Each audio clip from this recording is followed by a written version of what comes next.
You are now listening to the FoxPod. Hello everybody and welcome back to the FoxPod. I am your host, JC2244, and my co-host for today is... Chibi Ze. Hi Jet, you're the co-host for this very, very special episode, aren't Yes, you? I am, aren't I? That's a new thing, isn't it? Yeah, I brought you back, don't worry. From the grave. You are. Come on the grave again. And we have a very special guest today, actress Beverley Hills. Well, hello. Hello, would you like to introduce yourself and what you're about? Yes, my name's Beverley Hills. Yes, it is my real name. That's what people always ask me. I am what I call a true freelancer, in that I have about 6 or 7 freelance jobs in the media. Okay. So I have what they call a portfolio career. Okay. Yeah. I love freelance. That's what I plan to do. Yeah. I don't work for just one person. Yeah. I work for myself, which means that you're kept on your toes pretty much, because you got to pay the bills. I can't limit myself to one job in life. I just couldn't do that. I don't think that's possible in the 21st century to have a job for life. Do you? No, I worked just a single job, and it's very boring, and it becomes almost autonomous when you do just one job all the time, when it's just the same thing. So I am an actress. I am a published writer. I write. I'm a freelance columnist, and I'm a playwright. And my master's degree is in screenwriting. I am voiceover artist. I know I have to remember this. I have a terrible memory. Actress, writer, voiceover artist. I run workshops. And I tailor make and devise workshops.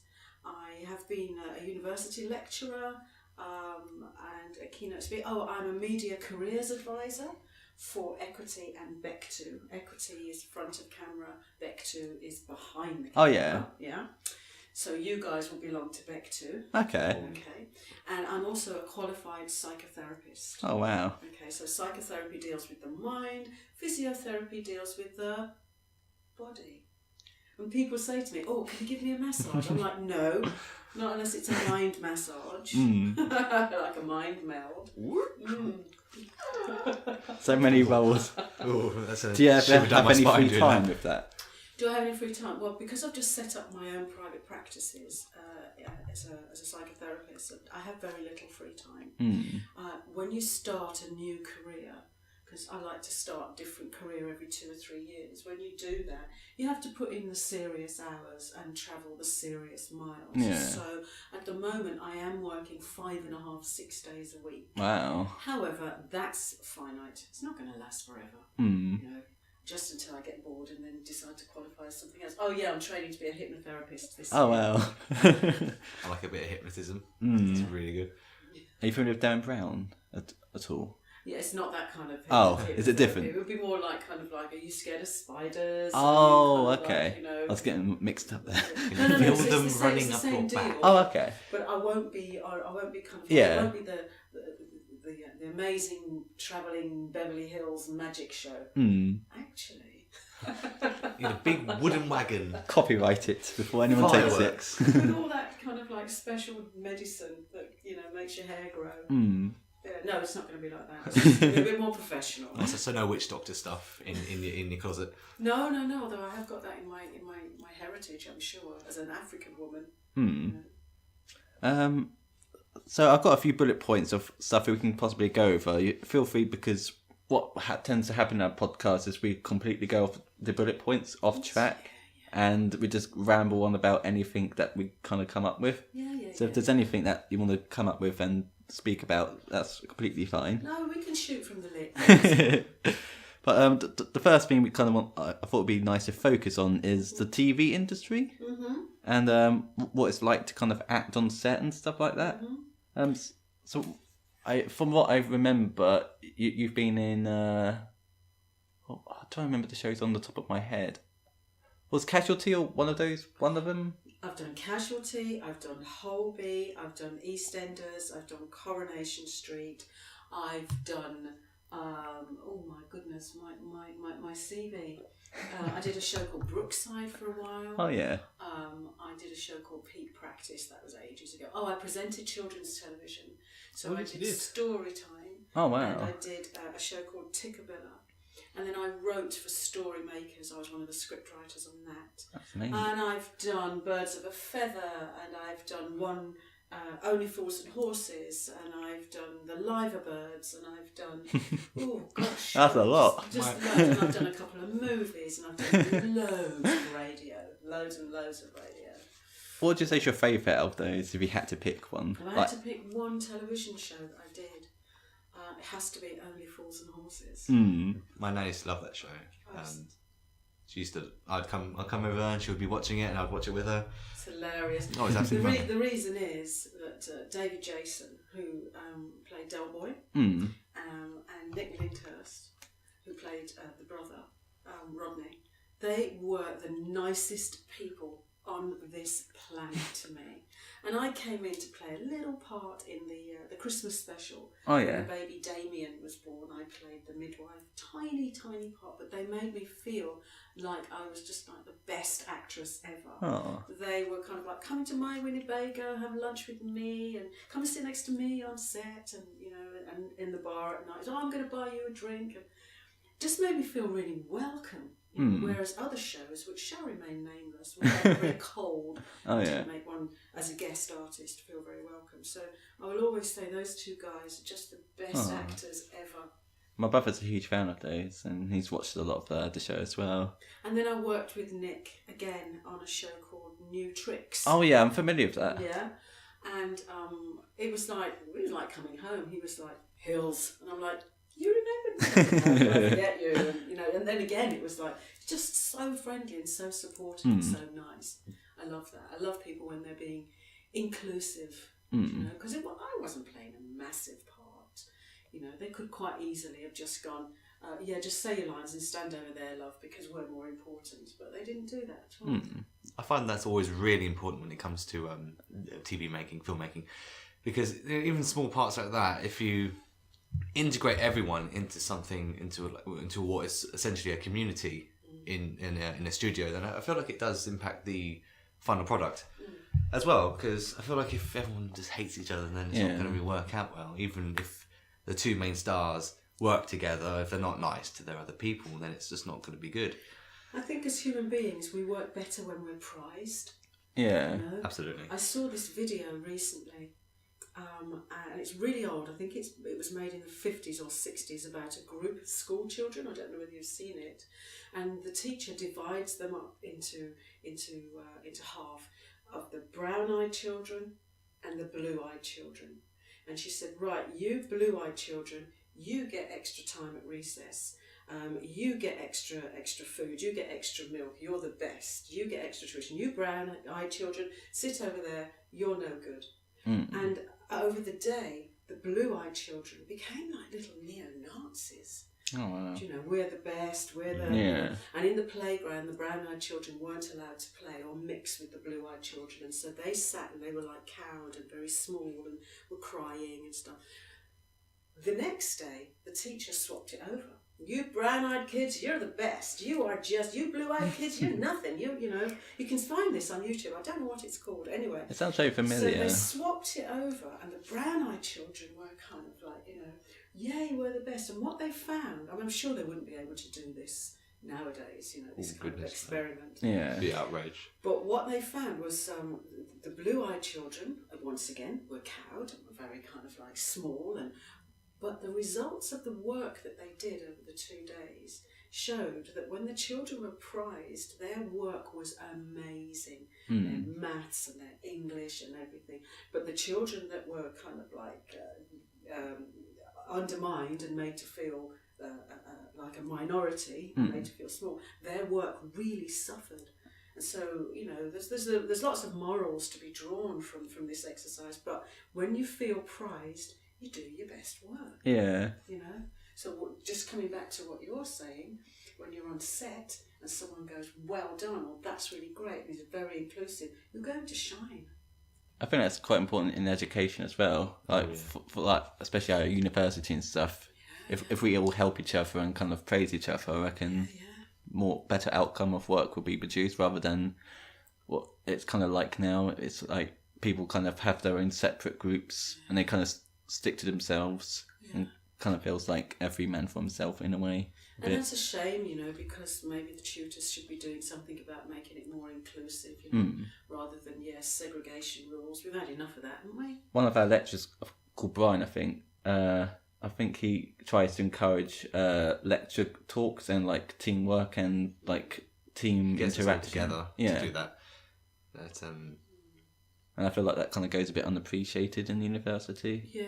The teachers and stuff who try to make more group efforts and try to bring people together rather than this is what you got to do, go and do it kind of do thing. it on your own. Yeah. A lot of kids, young people at university, rather suffer from that transition of being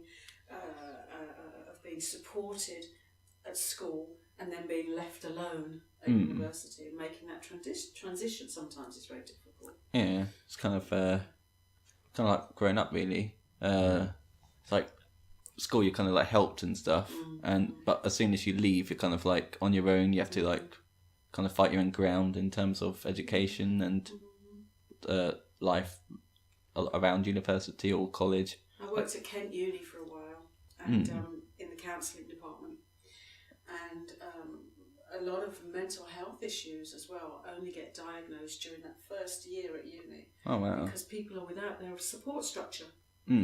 So they're falling right through the slats, and they go, "Oh my goodness, you've got this," and they didn't know before because they got home to support them. So that's why it's great there's a counselling department in. It's probably hard for a lot of students because it's that separation from going with your family, like school and college, and then being on your own, living on campus, or just living on your own, or with a group of people that you don't know. And using things that you don't know. I remember my own daughter saying to me, "It wasn't until I went to university did I know what that strange brush was for down the side of the toilet." Oh wow! She's like, "Oh yeah, Mum's got one of these. What do you do with it?" You brush your teeth. Brush your teeth, girl. Chocolate. So it's also life skills as well with Yeah. education and stuff. Not just learning about your topic, but kind of becoming an adult. There's not a lot of schools that teach life skills. They don't teach all the very essential stuff. My school only dedicated, I think, one small lesson based on banking. And how you use ATMs. Not even I had that. And how to sign a check, which I've since forgotten. Yeah. Which is probably right, because I don't think many people do checks. Yeah, it's all contactless and stuff. We're in the cryptocurrency era now, so it's all going through there now. Where was I today? I was online today doing something, and it said, do you want to pay for this? And I went, yeah. And I had to pay in Bitcoin. Oh, Bitcoin. Goodness. I had to pay in Bitcoin, and I'm like... That's a whole new thing. That's a whole fish there. Just no, I'm not even going anywhere. There's even an issue right now where things that you just download come with crypto miners. Oh, right. Which are just these systems. Tiny children. Not quite. It's the more old-fashioned mining, where they just scavenge currency through your computer, and then they drag it out. This is my understanding of it. Okay. And it's hard to detect because it's everywhere. How do they scavenge money from your computer? I'm not sure where they're getting it from. I don't think it's even your currency. I think it's just from anywhere. This is amazing. It's weird. It's strange, and Not even I've heard it's about hard this. to defend against because of how new it is. Ooh, there's a science fiction movie beginning of right there. Black Mirror, do it. Oh my. I want to be in it. I want to be in it. Oh, I wish. Hopefully they listen to this and they'll contact you after.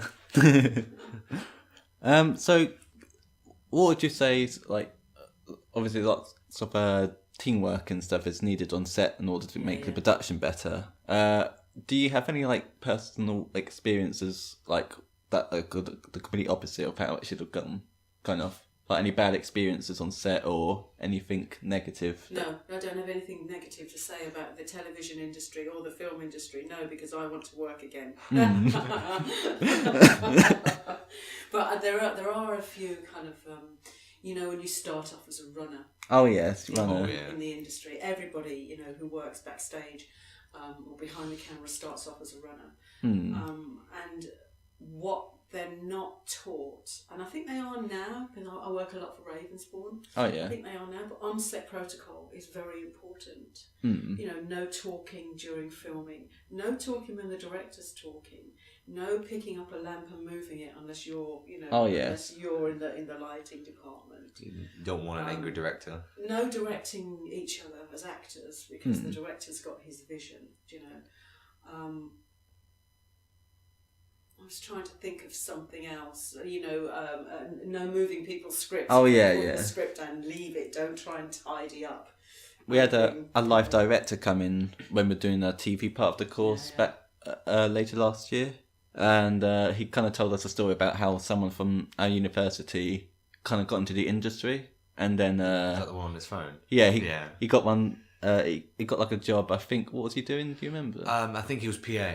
I think, PA, and he was kind of just texting on his phone, and he was like, I think it was fired the next day, or it was immediately released. Yeah, you It's not cannot good have manners. your phone on set. Don't even have it on set. So mine's off right now.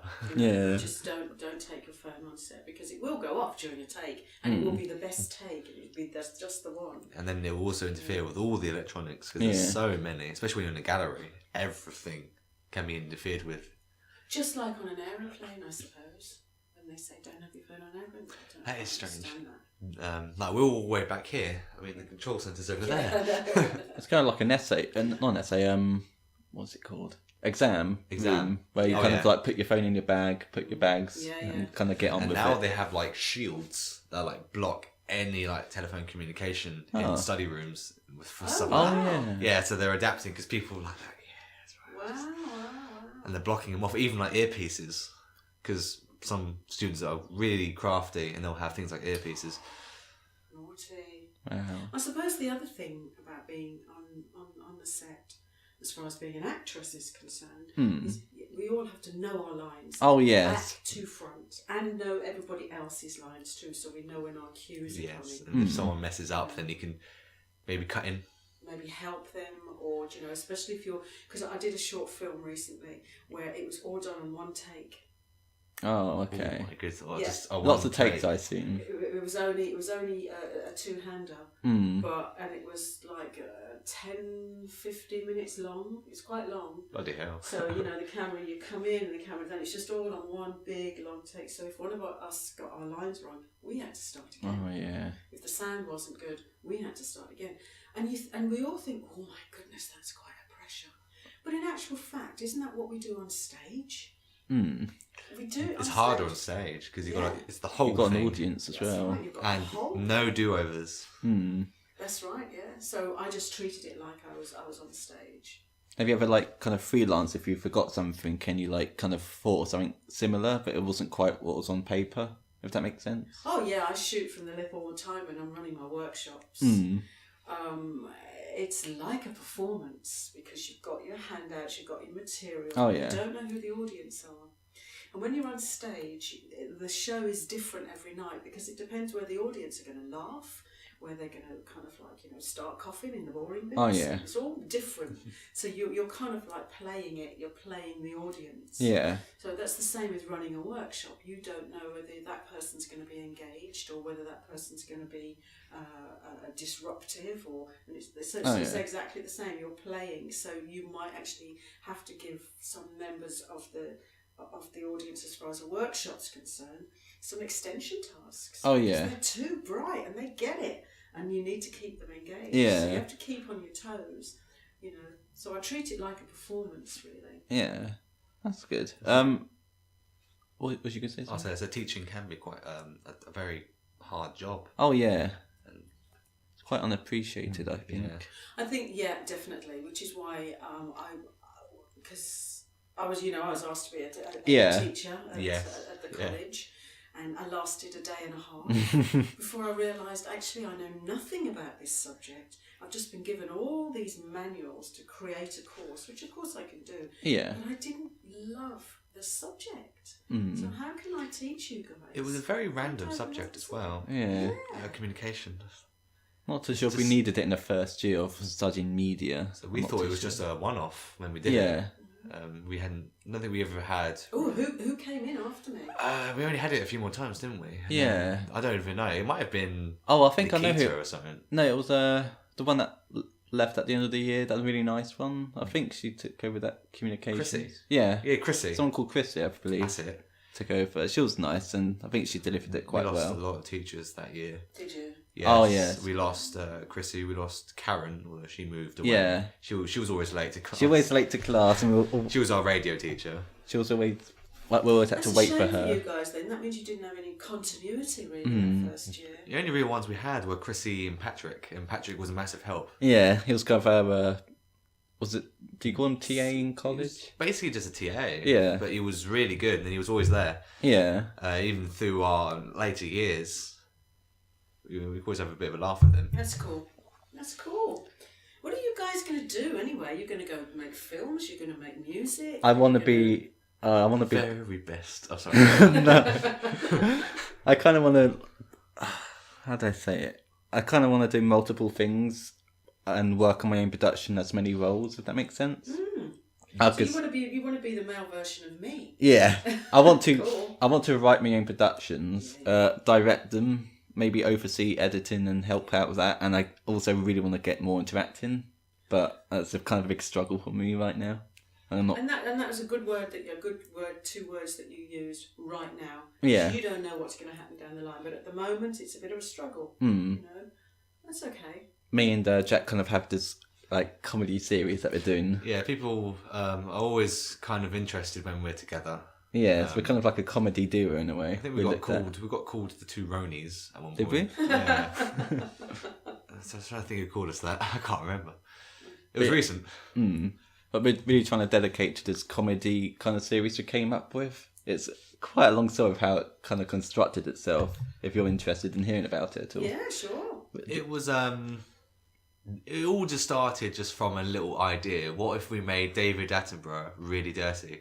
And then it trailed on from there. Yeah, we just met up one day and just thought we'd do like kind of parody of David Attenborough going around a city and like kind of narrating over things and stuff like that. And eventually it kind of became his own character and we kind of departed away from the David Attenborough kind of personality. We wanted to distance ourselves from it a bit so we could flex a bit more with it. Yeah. Also, that first one was terrible. We recently kind of remade it. Yeah, we just redone it all much better. Yes. And with a few more characters as well. Yeah. We added a chav character and everything. And that was really fun. Mm. We had to like dress on set, like so we'll be on location and we're just redressing. Yeah, he kind of redressed when he was playing two characters. At one point, I was in a Hawaiian shirt and Yeah. tracks, and you can't see the tracks, so it's just this mid shot of just me just going. So yeah, Cool. it's kind of like how we kind of try and portray it as like a lot of characters in the series, and it's kind of a collection of parodies of people already out there. Yeah, Because yeah. I kind of portray a character called. I have kind of two characters. One of them's called Bear Feels, but we're definitely going to change the name at some Yeah, point. I offered that we call him Ronnie Wilds. Ronnie Wild. We're gonna pretend that he gets like cease and desisted from Bear Grylls. So I thought It's kind of like a parody of, but it's like a really angry version. And my main character is called Cameraman, Cameraman. and he's actually the cameraman who films the David Attenborough parody, who we call Dirtbag. His name is literally just called Dirtbag. It's quite crazy to hear Did you about. see The League of Gentlemen? I have. I've seen that. I got the box collection. Funny, weird, off the wall stuff. I recently watched the new one as well. I haven't seen the new one. It's it's just like a new one-off series that they're bringing back. I like that though. You know, the characters and the family of characters and how they interact, and it all being you two. You know, yeah. And It gets difficult. yeah. So who's gonna hold the camera? And I don't think there's actually been one fully scripted episode that we've ever done. It's literally all That's the A next lot All of stage. it, freelance. A lot of it has been improv. That's the next stage. we do a lot of improv, which sometimes doesn't really work well, but sometimes it just creates these like really I think interesting, recently we unique. used a shot list. Yeah, we did a shot. We list. did that. So what you're saying is it's evolving. Yeah, it's yeah. adaptive to the situation. 'Cause sometimes we can go somewhere and it's not quite what we want, so we'll have to try something else. We go, okay, Jack, what are we going to do? What are we going to do? So I know, I want this. So what you're saying also is that you're guerrilla filmmakers. Cool. Yeah, and for a while, I think it's about 2 years we've been planning this film for it. That we're going to all shoot in this one. Which we weren't ready for when we were. No. making it. It was a few years ago that we decided to make it, but over the past few years, we're learning a lot of stuff, and we're kind of putting that into the production of the film, and we're kind of like at the scripting basis and all these like new characters and funny things we can come up with. But it's really hard work to make a film on your own. Yeah. It's hard work to make. It's hard work to write one. I wrote one. It took me a year. For my final project Oh, wow. on my MA, I wrote a western. Oh wow! Yeah. Or like a Clint Eastwood. Yeah. So, a Fully blown western. Because I just love the western. you don't get a lot anymore. No, I know. So you've made me remember it actually. I think I have to dig it out, and it was bloody funny. Sorry, can I swear? Yeah, absolutely. There's no limits at all. This is a British podcast. I said bloody. This isn't American TV, don't worry. So what else would you like to know about Jack and Jack? Is there any tips you could give maybe to people listening who are in the same position as us on kind of getting better as actors? Just maybe? do it. Yeah. Just do it and do it again and do more. And don't be afraid to ask people for favours. Because if somebody asked you a favour, right, what would you say? Yes. Exactly. So why are we so reluctant to ask people favours for ourselves if we're so willing to help other people? So in actual fact, if you ask an industry professional their ideas, their take, to come around and have a chat with you, they'll probably say yes. We did have an idea of bringing some people who were quite well known as actors onto our film, but we wasn't too sure if it was actually going to become a serious thing. It was just a crazy idea. One of them was Warwick Davis. Yeah, we had an idea to bring on Warwick. I think I've worked with Warwick Davis. He does quite a lot. He does. He's a very active man. Yeah. So don't be afraid to just do it. And if it goes wrong, great, because we don't learn by getting things right. We learn by getting things wrong. So yeah, you're going to mess up. Great, mess up gloriously, you know, and learn from it and just do more and do more and do more and do more. I think we are living in an age where people are very unwilling to scared to make mistakes. Yeah. That's a shame. That's a shame because like I say, we learn from our mistakes. And we only learn by doing, we don't learn by watching. Yeah. Well, I don't learn by watching. I'm very, was it called kinesthetic? When you need to be hands-on and actually doing, you know. Some people are oral, some people are AURAL, some people are visual. Yeah. Just get my hands dirty. I've literally picked a lot of practical things for my modules for next year. Yeah. I kind of like avoided theory. There is a lot of theory as much as I can in education, and it's like you appreciate it. Yeah, but it does get a bit. Yeah, your brain gets fried. I feel like I don't know. The more I'm like learning about other people's work and stuff, it just makes me want to be more original, kind of. Like I just want to like make. There's a lot to live up to when it comes to stuff like this. Well, the thing is, there's no such thing as an original idea. Right? Everything that can be has already been said. Everything that can be has already been said. That's what our scriptwriter teacher said. But no, it's been on the idea. Yeah. And that's what makes it original. We're literally told in university to just take ideas and adapt on them. They're using words like steal. Yeah. Like they're actively saying, yeah, steal ideas, and then twist it around. Well, I call them. I just say, you know, it's everything is everything is derivative.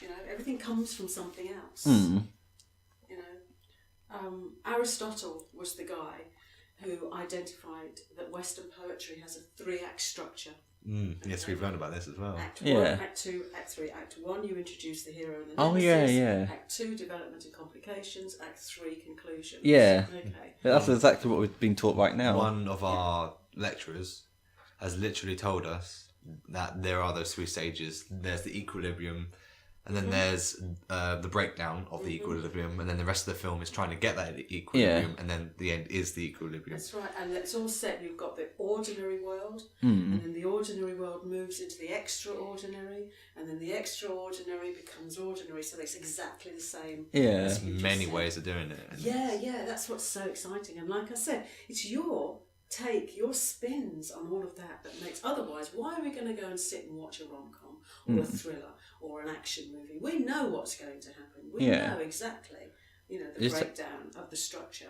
What we don't know is how it's going to happen. We don't know the plot. We all know the story. Yeah. We know the story of Cinderella. We know the story of Icarus. We all know these stories. We don't know how they're going to happen, and that's what your original spin, that's what your take is that makes it original. I think it's so exciting. I do love it. I think the only time that rules like that are broken is usually in art cinema. Yeah. Where there is no resolution, where there is no answer. I think one of our lecturers spoke about a group of people who are they're in a desolate place. Oh yeah. And they're trying to be saved, and then so it's either they're going to be saved or they're going to die. Yes. And then a plane comes in, which is going to save them. And then it just ends. Yeah, it's because it's either it's going to crash or it's going to save them, and it ends right there. Yeah. Everyone's wondering what happens. Cliffhanger. Yeah. And I guess the same could be same for more recent films, like Inception, where spoiler, you're not quite sure about what is real at the end, and it really blows your mind, and it really breaks like Hollywood conventions of filming, and You love movies, Sorry, don't you? I woke up. What happened?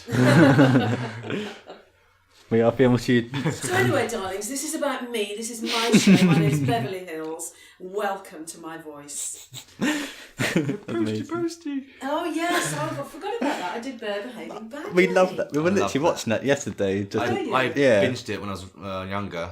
I love that show. God, very I much. loved doing that show. It's a lot of fun. That So cool. I was directed by a guy called Des McCarthy, who was just such an angel. And I mean, in fact, I'm still in touch with lots of people from that show. wow. That's and really Ross good. Mullen, the voice for Nev. voice for Nev, Yeah. is the White Walker in. Yes, Game of that's on Thrones. his. Right. That's on his page. Yeah, I saw Yeah. that. Oh yeah, he's an amazing guy. That's one of the weird things is that Nev, it's a little bear, and then the man. Yeah. Ooh. Yeah. We're literally looking at the actors' names on the way here. Just like. Barney is now a Blue Peter presenter. Oh yeah. That's really. Yeah, he's my fun. brother is obsessed with Blue Peter, and he has the badges. Oh yes, I never did get a badge. Oh. God damn it. And then Glenn, Yeah. he does Yeah. Angry Pants. Yeah, that's right. I'm not even sure what he's doing He nowadays. does loads of stuff. He does lots of theatre. Oh yeah. And in fact, I think he runs a theatre company in North London, in Hitchin or something like that. So, and he does a panto every year. It's a very it's an adult naughty panto that's sold out every year. That's amazing. He's the genius comic type. That's really good. And then there's Simon, who does the voice of Crazy Key? Crazy. Simon Buckley. Simon Buckley Yeah. is actually a vicar. Oh wow. Yeah. Did not expect that. Yeah, and a puppeteer, and the most gorgeous guy, and he speaks fluent Italian. Oh, wow. I was very impressed. It's always good to know a language because that could even come into filmmaking. Yeah. It could help you quite a lot. See, It makes you. yeah, and Bella Emberg died recently. Oh. Yeah, it was very sad. Hmm. But yeah, we're all very kind of like tight on that show. Bloody funny. And I think I got married a couple of times. Oh, on that yeah. show to Mr. Angry Pants. And there was a massive custard pie. I've always wanted to be in a custard pie fight, and I got to be one. But what they don't tell you is you have to do take after take after take. Yeah. And you end up walking around smelling like a rancid kind of, it's just, Cream. please take this stuff off me. There's nothing worse than when cream goes flat and then it just Stinky. a few wardrobe changes later and you're having to do it again. Yeah, no, that was good fun, Bear Behaving Badly. What was your favourite episode that you filmed on it? Ooh, I actually did like the one where I got married. I think I won the lottery, and Mr. Plank was going to wanted to came on all hearts and flowers and roses and stuff like that, and I think that I can't remember, but I think at the end, after the custard pie fight, and he realises I have no money, and the police are called, and then there's this beautiful, young, handsome policeman comes in and says, "I think I'm going to take you into custody because I'm covered in custard." Oh yeah. And I'm going, Cue intro. and I'm like, "Oh." And he takes me off and sweeps me off my feet. He was rather delicious. He was very sweet.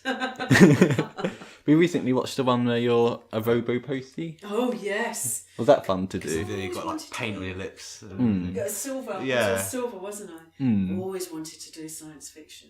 Just say, come on to my agent, Mia. I will wear the third breast. You know, I just want to do something sci-fi before I die because I'm a big Star Trek fan. I'm a big Star Wars fan. I'm a big. I like this. You know, The Sixth Day is one of my favourite films. Arnie does exactly what he says on the tin. We love Arnie. You know, I like Fifth Element and, and the 12 Monkeys. It's underrated. That one. People slate that one a lot. I love that movie. But it's very artistic. I love that movie. I love science fiction. We're planning to actually go into more of a science fiction stuff with some of the stuff we make. Yeah, We're kind of going into a sci-fi specifically. direction. Have you read any Philip K. Dick? I haven't. Oh, you No, we must haven't. read his short stories. Note that down. Yeah. You know, Do Androids That's like Dream and We've looked at a lot. Matrix and... Yeah, we've looked at a lot of like Asimov and everything like that. Asimov is more AI, It's interesting, you isn't know, it? but Philip K. Dick is just more... his short stories are just the best structured short stories. And they're more science fiction becoming science fact. You know? I suppose Asimov is the same, but he doesn't get my imagination going as much as Philip K. It's more realist, isn't it? And Yeah, that's the it's word I was fighting for. Yeah. So, So yeah, I'm a big science fiction nut and westerns. do you watch Doctor Who at all? No, or just got to mix them both in. Yeah, science westerns. Oh, Westworld, of course. Cowboys and aliens. Yeah. Is that one of them? Cowboys and Aliens didn't really work for me, but that's because I have a thing about one of the actors, Oh dear. which I'm not going to talk about because I want to work again. What did you ask me about? Are you familiar? Do you watch Doctor Who a lot? Oh at yeah, all? I used to watch Doctor Who when I was like your age. This is like 10 years ago. Christopher Eccleston, then, wasn't it? Oh God, I love Christopher Eccleston. I just would, Christopher Eccleston was my last Doctor. He was my first. Was he? Yeah. He was just the best. I have heard some nasty things about him, but I guess you hear a lot of things. Do you know what? This is what happens.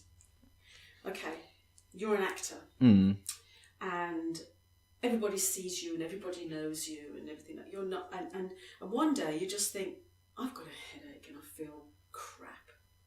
And then someone will come up and go, can I have your autograph? And you go, do you know what? I've got a headache and I feel crap. And that one person then says nasty things about you and it spreads like wildfire through the community just because one day you just was honest and said, this is how you're feeling. It's quite a stressful job being an actor, especially as the main role. All the time, which is why I really love Andy Murray. I mean, I know this is a complete non sequitur, but he's not been allowed, well, he hadn't been allowed to grow up because he was under the spotlight all the time during his truculent teenage years and wasn't allowed to forget that he used to be like that. He's not like that anymore. Okay. He's grown up, but the Joe Public, that's what we call you guys, Joe Public has a long memory and then you're not allowed to change. I saw you being nasty to someone, therefore you're nasty for the rest of your life. So you might have heard a few things about Christopher Eccleston, but it might have been just that little snapshot. You know, I don't think you can base judge a whole person on a little snapshot. That's what I feel. And anyway, I love him. He's a really good actor. Yeah. It's a shame he hasn't returned to Doctor Who. I know. Yeah, I know. It would be nice. He didn't return for that, where they all kind of Special, reunited. yeah. It was just stock footage they used for that. Yeah. Not sure he had the best time. He might not have had the best time. I've done shows where they've asked me back and I've gone, do you know what? Massive villain. Come back. He does a lot of villain roles. Maybe he's outgrown it. What's your opinion on the new Doctor being female? Because that's quite... That was a big thing. It was a big thing earlier last year. It should have happened years ago. I think it should have been me. She should have been. That might have been really good, actually. Do you know? I'd love to see it. She should have been an older black woman. Like the goddess woman. What's her name in the Matrix? You know. Oh yeah. You know. Yeah. I've only ever watched the first one. That's what I'm talking about. The first one. So yeah, I think it's a bit too late out the gate, to be quite honest. And I think everyone's jumping on the bandwagon of kind of stuff which should have happened. Yeah, it should just be natural, you know. And people make a big deal out of it. Yeah, why make a big deal out of it? We're diverse. Yeah, actually, it should have been a trans woman. That would have been something really good. Yeah. You know, you could play a lot then into would it that. have been exploitative? Interesting. I don't know. I just think that it doesn't impress me. Good luck to her. I hope she has a fabulous time. I really do. But, you know, I have to be very careful what I say because I want to work again in I think it's certainly Break spices the show up. You know, maybe if I dye my hair blonde, I'll get a few more parts. I am a bit concerned about the new season of Doctor Who because the main writer is a man who's had some issues writing with Doctor Who in the past. He's essentially written some of the more boring episodes. He wrote the one with dinosaurs on the station. Cleopatra. Yeah, he wrote that one. Yeah. He wrote one with all the cubes that were giving people heart attacks. Oh. Everyone was dead, and then everyone wasn't dead. And he's written the one with the lizards where they're underground. I mean, you know, kudos because it's hard to get a gig on TV writing. It's not easy.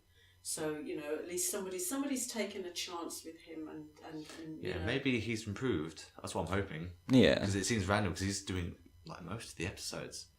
And So he must have taken his the time more to work you improve. do, the better you get at That's doing right, it. yeah, you're right. As long as you do it really good. Because there's someone who told us something very valuable was that you're only good as your last piece of work. Yeah. That's what you're judged on. Your last piece of work. That's what you have to So show if for your last yourself. piece of work is crap, people are going to judge you on that for Yeah. a long time. And then you won't be able to get a gig. So the more you make, the more you better. Just try and make everyone good. Yeah. But Really. at your age, you guys, you need to be prolific because your rivals are out there. And the minute you think of something, they've already written it. So then you just have to keep on. Yeah, But it's once you've tidal. written something, and if it is already out there, put it away in your drawer. Yeah. Drawer, because everything is cyclical. And there'll come a time when they say, what we're looking for is this. And you'll go, you're looking for that again. I've got just the thing. And it's locked and loaded and ready to go. So nothing is wasted. We've got a lot of stuff that's just Planned. either in in the our back of the head or it's been written down somewhere else. Yeah. Cool. It's just kind of making it reality is kind of hard because obviously low budgets. And translating it the way that you want it to and not have it be mixed in Digital- with someone else's You vision. can shoot a movie on your phone. You can crew a film for free on Facebook or on Mandy.com, or you can kind of like there's ways and ways of doing your calling card. What is it? What are you guys aiming for? Hollywood? Probably not. No. We You kind of aim want to for go. Well, we kind of want to. Canada, or the kind of like European film market, or I think it's more independent. It's kind of like a parody kind of series. Yeah, we don't want to restrict ourselves No. to things like Hollywood because they have very like high standards and. We just want to make something that we enjoy and people enjoy watching. That's kind of what I feel as there film almost making needs is. to be out there on digital TV, a kind of like an independent comedy kind of channel. Yeah. Where users upload their stuff. Mm. Do you know, and just normal people upload their stuff. So a more condensed, concentrated YouTube in a way. For TV. Yeah. Yeah, and so like a digital one. So I guess like You should start comedy that. Netflix. That's what you should start. You should start it. There used to be something back in the day called community TV. Oh, yeah. Know there's such a thing, and it was rubbish. I mean, it was awful, but there were some good seeds there. Yeah. Good seeds sown. I think I And do it was all remember looking free. at that stuff. Yeah. It was all free and terribly badly shot. But Wasn't nowadays, it with your phones, before you can BBC? shoot. Well, I don't know whether it was. it should be independent, shouldn't it? Yeah. Yes. It needs a bit of thinking out that idea, but I think that's quite a good idea.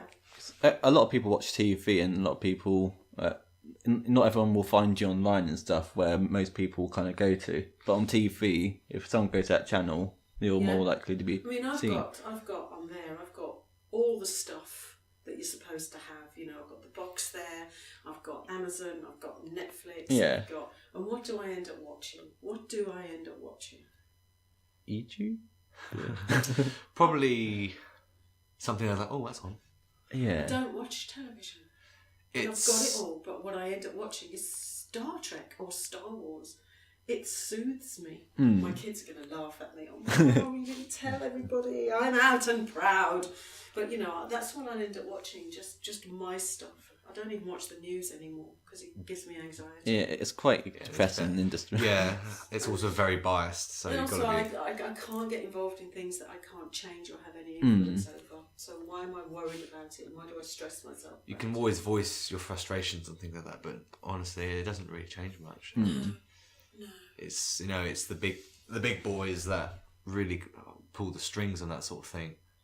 The Parliament. one thing I do listen to, which has now become a bit of a religion for me, is BBC Radio 6 music. Oh, yeah. I love it. Radio. That's actually one of the things I got written down here, actually. Radio. Yeah. Radio is interesting because people always predict when it's going to collapse. And Yeah, like, it oh, doesn't. no one wants radio anymore, but things people still do. Yeah, what's the thing in the car? That's what Yeah, we've got. it doesn't. You don't need to engage with it like you do with TV. And I'm passionate about music. Oh, yeah. I need music in my life. I've got vinyl, I've got CDs, Oh, wow. I've got digital, you know, this, that, and the other, loads on my phone. It's just surrounded by music all the time. And Radio 6 music, I listen to bands like First Aid Kit and One Rizzler, and there's old Mr. Jukes on the table there. Do you know? I like that. I like being introduced to new music. I need it. I can't be stale. I think radio is kind of a big part of radio is music. A lot of people don't always just tune in for the news or podcasts or whatever. It's more music, or the I feel. plays which are full of sighing. Yeah. Oh, Jack. So what are we doing today then? Curling. Curling?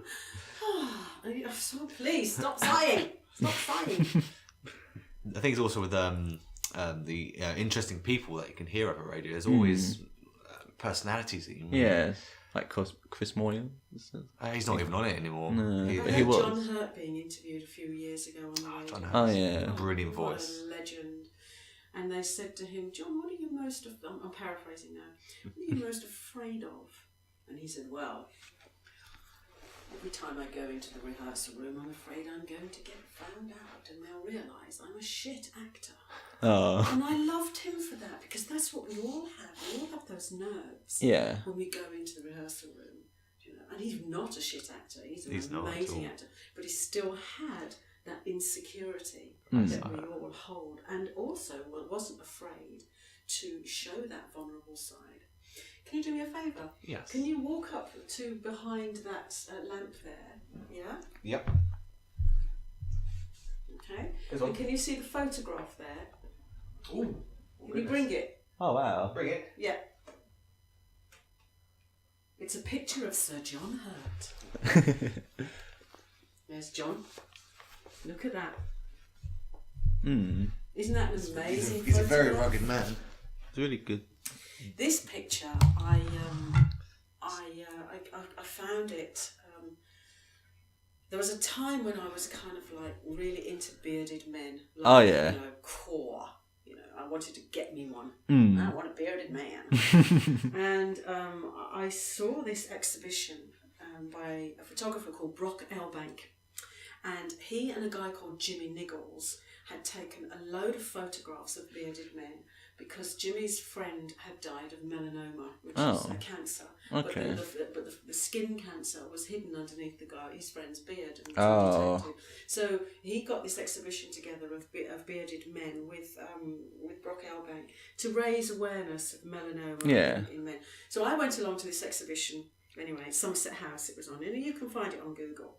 Brock Elbank is his name. Yeah. And there were all these fabulous pictures, and I was so enamoured because I had a little sexy thing going on at the time.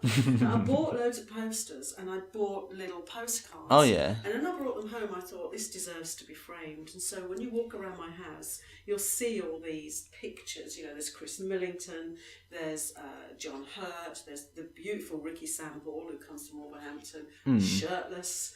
And my son actually made me take them all down. Aww. He just said it's the equivalent of you walking into a man's house and there's naked blonde women on motorbikes. And so he had a point. He had a point. But this one I keep up. It's nice, isn't it? Yeah, it's really good. It looks a bit like him during the filming of Doctor Who. Really. Yeah, I was about to say that. It's got the sort of complexion.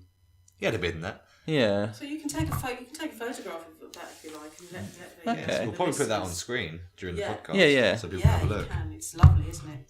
So let's take. I don't know whether I've got 2015. Here we are. Yeah, that must have Okay. been. Brock Elbank, Beard. The exhibition was called Beard. 5th to the 9th of March 2015, Somerset House. Oh, wow. So I'll never forget him. Like he says, he's a crap actor. The thing is, I'll never forget him as Ollivander. Yeah. Like he was a really peculiar character. Well, did you see The Elephant Man? And did you see him playing Quentin Crisp? I don't think so. What was it called? What was that show called now? I have to have a look for that now. The thing is, John Hurt is probably by far my favourite Doctor. Oh, yeah. Like, he was an amazing Doctor, and I wish he'd come back for it. Mm-mm. And it was like this sort of anti-Doctor. Yeah. And it was this really cool dynamic when he had the other two Doctors next to him. It was called The Naked Civil Servant. Wow, that was amazing. The Naked Civil Servant when he played. It's rather Quentin old. Crisp. Yes, it is quite old. It was to be a young John Hurt. Oh, good. Oh, goodness. 1975. Wow. That is good. And then, of course, Alien. Oh, yeah. John Hurt was in Alien. What a great movie that was. I think everyone should have a copy of Alien. Yeah. I mean, not the other ones. Forget the other ones. Just Alien that one. versus Predator. And didn't he play Caligula Caligula. in I, Claudius, Derek Jacobi? That was years ago as well, but that's worth seeing. Yeah. Oh, John. I was mortified when I found out that he died. And I thought, no, he can't die. He's immortal. It's like it was the same sort of reaction that I had when I found out that Christopher Lee had died. I thought, but Christopher Lee's a vampire. He can't die. He was Count Dooku. He was Willy Wonka's dad. You know, people can't die like that. He also did those fabulous Hammer horror films in the 70s. Oh, yeah. He had a band as They well. were fabulous. He was. I've listened to some of his music when he was in a band. Oh, really? I didn't know that. Yeah, he was in a band. A friend of ours showed some of the music. And it was really good stuff. Cool in the game. What else would you like to know? I was coming back to radio because I recently did an essay on what the future of radio is going to be like, or like kind of opinions on it. And I'm interested to see what your opinion on the future of radio is. You seem to be the quite an direction. It seems to be. It was the first. It was there before TV. It was there during TV. It was there during the digital age. It's still going to be there. Yeah. You know, although the BBC don't have a drama department as such like it used to be in the old days. It used to be like a rep company, and we all used to play big parts, little parts, and stuff like that. There are now independent radio production companies who make these plays and then sell them to the BBC. I think radio's alive and kicking. Yeah. You know, Radio 4 will always be Radio 4. Do you know? Yeah. Radio 3 will always be Radio 3. Then there's the independent, the commercials. You know, like Jazz FM and Classic. There's always room for. When you're in the field ploughing and you can't get your television, you can always get television. You can always get radio. You know, to listen to. You can always get that right now. I think they're trying to get in that DAB radio. Oh yeah, DAB radio. Yeah, I've got that. I try not to say DAB because it sets everyone off. Yeah. What, doing that? Yeah. No, no. I need to just put my blinds on. Yeah. But I think radio is alive and kicking. It's interesting living on this part of the coast, because I get French radio stations. Oh yeah. Oh yeah, like if you go to Dover, you can just about see it. Yeah, and I did have an idea. Oh, this is great. I'm going to learn to speak French because if I listen to the but the music. I'm sorry, French people, but your music is just terrible. I just couldn't listen to it. It's terrible. They seem to be good at that. Like I don't like their cinema. They do some very strange films. Ooh, you can't say you don't like French cinema. Oh. I'm not a big fan of it. I've watched a lot of French cinema and it's all very strange stuff. Yeah, that's why it's so wonderful. Especially the art house stuff of the 60s. I mean, they're very good at their artistic cinema, but it's just not my thing. It's not your cup of tea. No, it You just... need more structure. Well, it's... Yeah. That's okay, you're allowed. Well, that's just my opinion. That's I mean... fine. Are you familiar with something called Radio Garden? Have you ever heard of that? No, I've never heard that. I think a radio teacher is friends with someone who kind of developed this thing called Radio Garden, I believe. I kind of included it in my essay, and it's kind of it's like Google Earth with like a globe, and you go around and you tune into radio around the world. Oh no, I never heard of that. It's literally just a globe where you can literally find any radio station, and you can tune I know in. one you can't find. What radio station won't you be able to find? The confidential military ones. Interesting. This is a trick question. No, it's not a trick question. No, it's not. Posty radio. Actually, I very nearly did have my. I did have my own radio show. What are you talking about? On Radio 2, I did the graveyard shift for some weeks. I loved that. And you're part of a drama, weren't you? In Radio 4, was it? Yeah, I did Citizens. It was the first radio Oh, yeah. soap. But I did a workshop. Wow, things I've done. I did a workshop inside Wandsworth Prison. Okay. And they have their own radio station inside the prison, which doesn't go any So it's further like than the Yeah. prison a walls. community one. Yeah. Specific. Oh, Run that by sounds. the prisoners, just for the prisoners. Oh, that sounds really. What kind of scary. stuff did they broadcast in there? Well, they broadcast me because I was interviewed. Okay. About working in the media Yeah. and stuff like that. But the funniest thing was, so I get to Wandsworth Prison. Okay. I'm checked in, and my bags are checked in, and then my bags are checked in again, and then I'm checked in again, and I'm searched, and all these kind of like things. And then you walk across the courtyard, and then you're up the thing, and as I walk through the prison gates themselves, they're huge, clanky things. I thought, oh my God, I've been here before. And I'm thinking previous life stuff. Oh, yeah. Because as I'm walking through the corridors and I'm seeing the nets that kind of like are slung across from balcony to balcony to prevent the prisoners falling, jumping over and killing themselves. And I'm walking past the cells and I'm looking in the cells at these bunk beds, and it all seems so familiar to me. My heart's like pounding. I'm thinking, I have never been inside a prison before in my life. Why is this so familiar? And I'm walking and I'm talking and I do my workshop and I'm talking to the prisoners. As I'm walking out, I hear somebody shouting, "Oi!" And I turn around. And as I turned around, I just suddenly remembered, oh my God, this is where they filmed Porridge. Oh, yeah. No wonder it's familiar. That might. That was so funny. It was just, I knew the staircases, I knew the wrought iron metal, So it's kind of a deja vu that It was took a you to realise. complete deja vu. Yeah. Jogged your memory at that Yeah. very point. Ooh, that oi. Maybe that happened on set. Yeah, yeah. Oh Yeah. God. Yeah. I wonder if Death Row have their own radio. Or what that would even sound like. Oh my goodness. But yeah, so they have their own, and it doesn't go any further than the prison walls. Okay. And this is where they learn their skills, their rehab skills. Yeah. For work on the outside, and so some of them are being DJs, and some of them are being talk show hosts, and some of them are running the desks, and and kind of setting up the mics, and to give them some kind of skill on the outside, which I think is quite cool. I think there's a lot of. Apart from those ones that deserve to die. I didn't say that. I think there's so much visual stuff going on in today's digital world and stuff that I think we kind of need an audio-based kind of format just to sit back to. There's a lot of people who can't actually see. Yeah. And so when you write, I wrote a couple of radio plays, and it was really interesting. I'd like you to write a radio play. Just write the 10 pages of a radio play and just see how different it is, because you have no visuals. You've only got audio. It's based on sound, so if you want to translate something like, oh, I'm moving a cup, that you have to hear that cup. That's right, And it must be a whole different world to do it. You can't say she walks down the road and they see. Yeah. You have to hear. So you have to do it. There's a lot of Foley, what we call Foley. Oh Yes. yes, we're quite familiar with that. We've done our hand on that ourselves.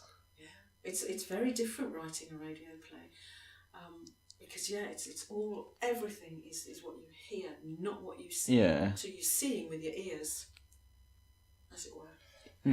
Yeah, there's places where you need it. You know, Yeah. maybe with cars, you're working, or maybe you're out, like you said, with the farm, and you can't watch TV there. You can't watch TV in the car. And when you're at work, you can't distract yourself. You gotta listen to some music, perhaps, and That's right. Yeah. and it helps you get through it as well. You know, I think it's nice to helps imagine psychologically.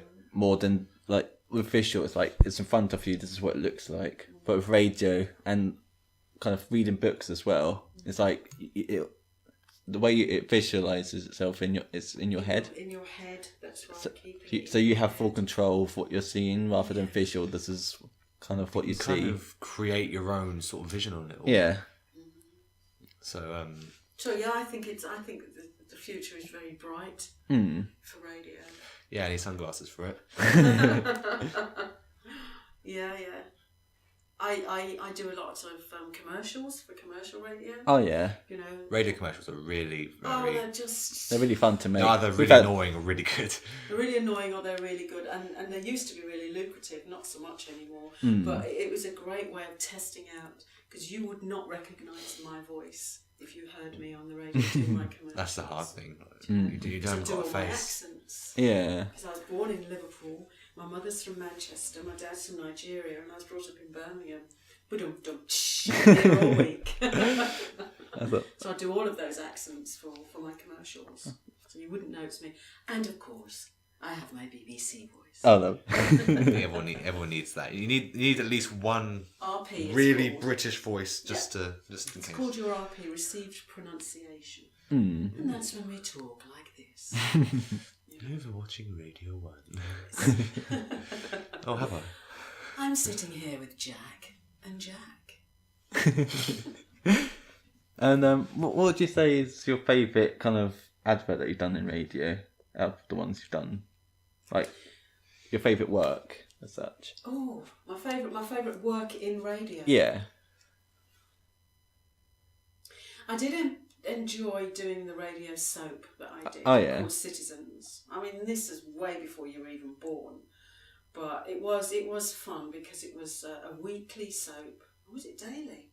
I think it was 3 times a week, and then it went daily. So I was in Portland House all the time, and I got to play a character for quite a long time, for about 2-3 years. Yeah.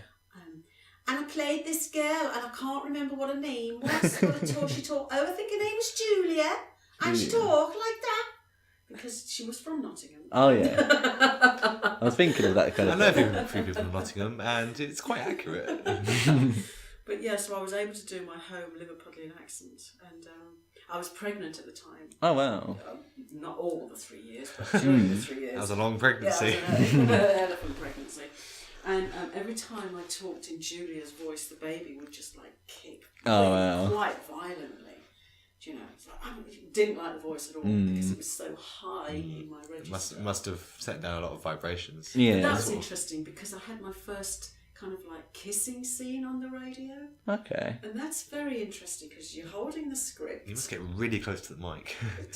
You have to get really good. But so you're holding the script, and the paper is made of was then made of a different material, so that when you turned it, it didn't make a noise. Okay. Okay, so you've got your script, and you're learning to turn comme ça. Yeah. And you're kind of like, oh God, I love you so much. I love your eyes. I love you. And you're very, very close, and you're very, very close. And then comes time for the kiss, and you don't do the kiss. Oh, Ooh, do they bring in some stock You've sound? got You've got like the prop person kissing the back of their hand. So they're going. So it's like a that. spot effect then. Yeah. Yeah. Spot effect. Except they're not making the noise. They're making the kiss noise, but you're making that. Oh, so it's kind of So okay. That's very And interesting. then, of course, we get into bed. That really breaks the And then fourth wall. she's like going like this with the bed kind of like things, and I'm going, oh right there, oh right there. Bloody funny. Jesus. It wasn't that pornographic, but we were just laughing, man. It was funny. Doesn't sound like day radio. Well, actually, the kid came in and spoilt it all, and then we had an argument, and that's where the drama is. No. You know. When the conflict happens, Yeah, that's when the conflict everyone happens. chimes in. Like, yes. So all the kissing and the cuddling and stuff like that was done by somebody else because we were holding the script. I feel like radio is kind of easier and maybe perhaps cheaper to make than if it was more visual as well. Yeah. Because you don't know what's going on behind the mic. You can get anything and just You kind don't of have to like deal with sets or anything, Yeah. do you? You've got that room where everything no can be costume, done. No makeup. You just do no your own- lighting. Purely on voice. And, Yeah. and it's just your voice and the stuff around you that you can use to reenact certain sounds to give the impression of what's It was happening. interesting at the BBC though because they had this area where all the SFX were. So there was a car door. Oh yeah. yeah, There's gravel. There's a lot of And there's like all those little things that the spot used to do. Okay. I've seen people with like old chairs where they make creaking wood noises. I've seen people with like forks so they can do swords, and of course the coconuts. Yeah. I mean, you have to have one of them, otherwise it's just not official. Oh, it is great fun. And where was I? I was up in North London. There's this big studio, and there were like 3 or 4 radio plays being produced at the same time. Oh wow. So there's still a massive market. Yeah. You know. And then of course there's audio books which are recorded in those kind of studios too. I haven't done any audio books. I'd love to do some audio books actually. Let's get my voiceover agent onto those. Lip service, if you're listening, I need to do some audio books. Mia Thompson, my agent, if you're listening, more sci-fi, please. We'll link them. Hey, you might be interested. There's a few messages for you. She knows. A unique form of audio or radio. I don't know if you can call it radio as such, but it's quite. I think it's quite controversial because some people find it really weird and don't like it, and some of them like really love it, and it kind of gives this experience that other radio You can't know what I'm give. gonna say. Yeah, are you familiar with something called ASMR? Oh no. ASMR? Why are you cringing? Jack's not a big fan of ASMR. He's a bit. It sounds a bit like. Is it something to do with BDSM? It's kind of There's a lot about your ears. yeah. It's basically an experience where I'll give you an example. It's a good way to explain it. So like they kind of make certain vibrations happen in your ear, and it's just like really relaxing. I've heard about It's a this, bit like yeah. binaural. Yeah, No. I've heard about this, and it's really good to relax you. yeah, Sometimes it is. Sometimes it's for something else. yeah. It's very controversial, I think. But have you not heard of it then? I have heard of it. Okay. I have heard of it, and I don't know where I've heard of it, but I definitely heard of it. I think I was talking to a client. I'm not a prostitute, I'm a psychotherapist. And I was talking to a client, and they were saying they use it to relax. Because I was doing, that's right, I was doing a guided meditation. Oh, yeah. And they said, have you heard of this? Yeah. And I said, no, I haven't. And then, he told me all about it. Okay. And if it works for you, it works for you. I think it's a kind of a form of audio that other audio can't do.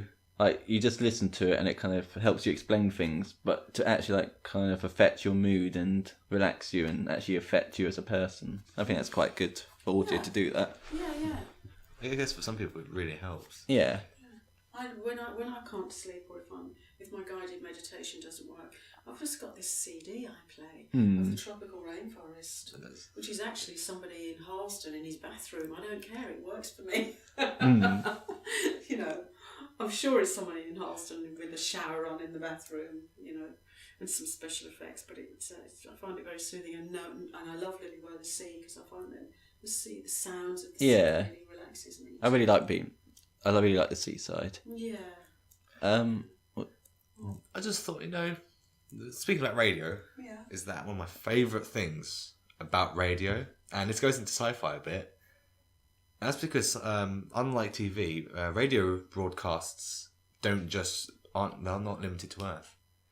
they go far beyond our solar system. So anything could actually tune in. Now, the way that radio travels, it starts blurring out after a while, so it will be white noise. Yes. But the signatures it creates are very recognisable because it's artificial. Is that not the same for in vision though? You know, do you remember Galaxy Quest? I do. I've watched that. Great film. With the they don't understand. Alan Rickman, we love you. Another man who should not. I know. Come on, he's Snape. I used to be his dresser.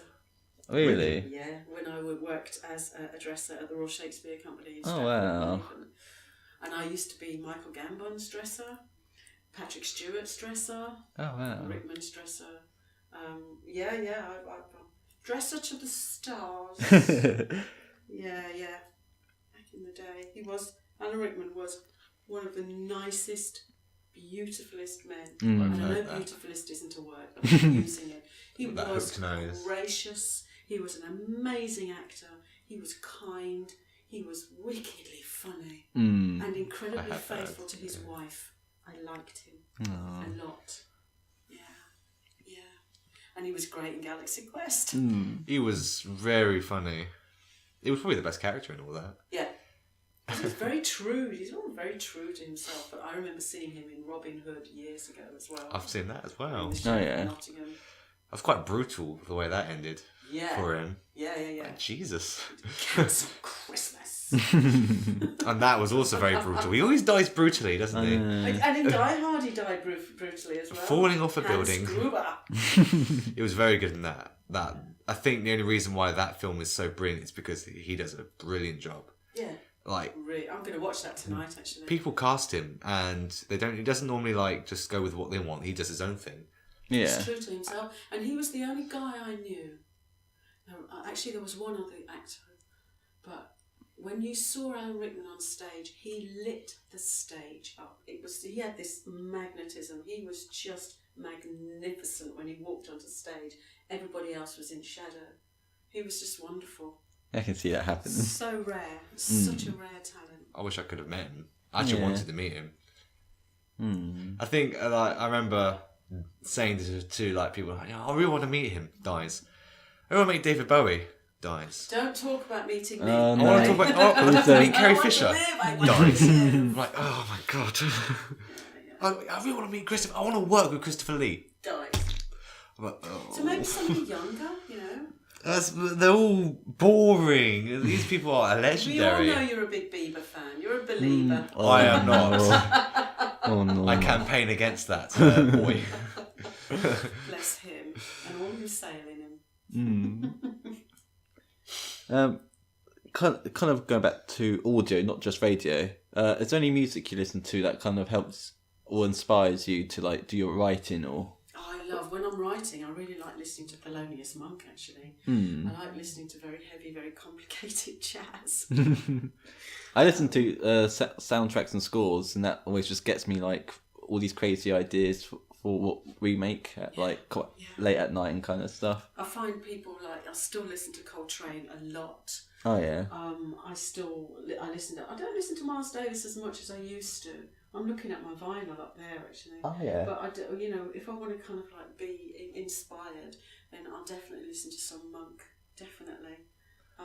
Classical music kind of like come in and out, but I have such an eclectic taste in music, and some things can get me going, and some things can't. You know, if I want to feel a bit melancholy, I might listen to some 70s kind of like acoustic stuff, which I really like. Yeah, my playlist is just filled with absolutely anything you can think of. It's just very Just get a bunch of playlists. Yeah. Yeah. What am I listening in the car at the moment? I'm listening to Jack Stedman a lot, and Dua Lipa and Chet Baker and just trying to think what I've got on in the car at the moment. I'll listen to Matt Dayton. Nobody knows who Matt Dayton is. I know who Matt Damon is. Matt Damon. Matt Damon. I listen to lots of Stevie and Aretha and Who's underneath there? Oh, that's Childish Gambino. Yeah, Redbone, nice, really nice. I like indie music a lot. Oh, I yeah. listened to the Lemonheads a lot recently as well. I love Evan Dando. And Beck. Oh God, I love Beck. He just never gets it wrong. But then you've got the Beatles and you've got the Stones and You you've got got those ones. Johnny Cash. Yeah. And, I listen to a bit of country and I've got so much original vinyl up there. Oh wow. Yeah, I love it all. I used to be a singer. Oh right. Really? I used to have a band. What was it called? I'm not going to tell you because it's terrible. Oh no. No. Music is. No, I can you'll believe- never find it. Subjective. We've erased it all. Oh, I can bleep it out. It's fine. Act out again. But I was in a West End musical once. I co-wrote a West End musical. Okay. We co-wrote a musical that opened and then came to London and then ended up in the West End. So I've done all that kind of Oh wow. number one dressing room stuff. Very exciting. I think with me, it's always Bowie stuff. Oh yeah. It could be Ziggy Stardust, but then it's always Bowie. I always go back to Bowie. And have you ever listened to? There's a piece of music that I really, really love, and I've actually used it in one of my projects. And I mean, of course, it's all copyright, but it's all fine. It's fine.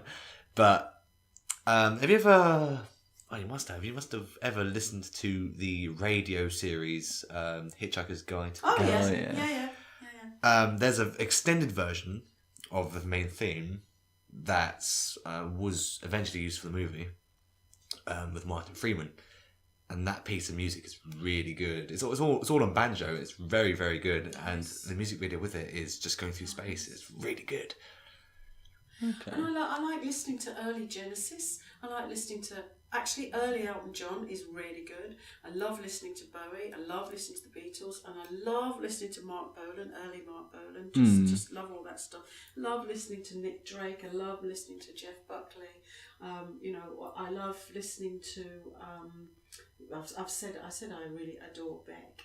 I just like Leon Bridges is a love of mine as well. I just like music. Just like to have music every day, all around me. I don't think humans can really live without music.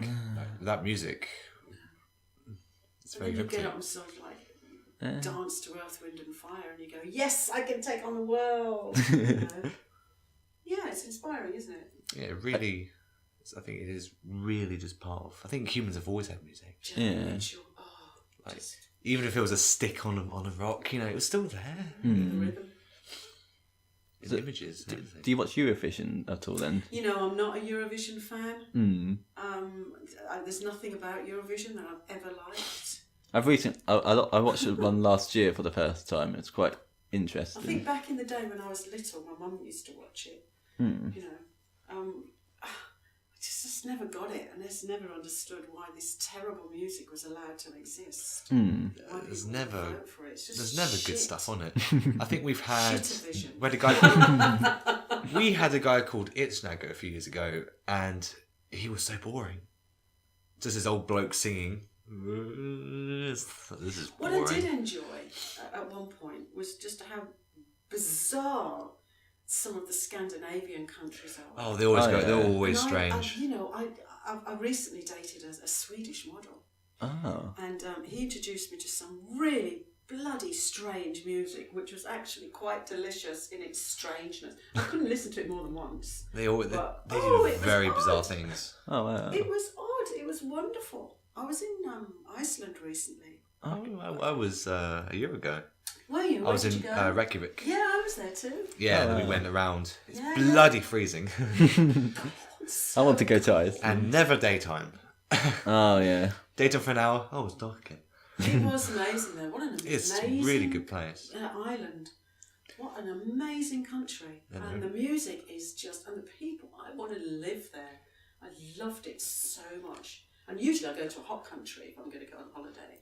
And I went to a place with snow. I love cold weather.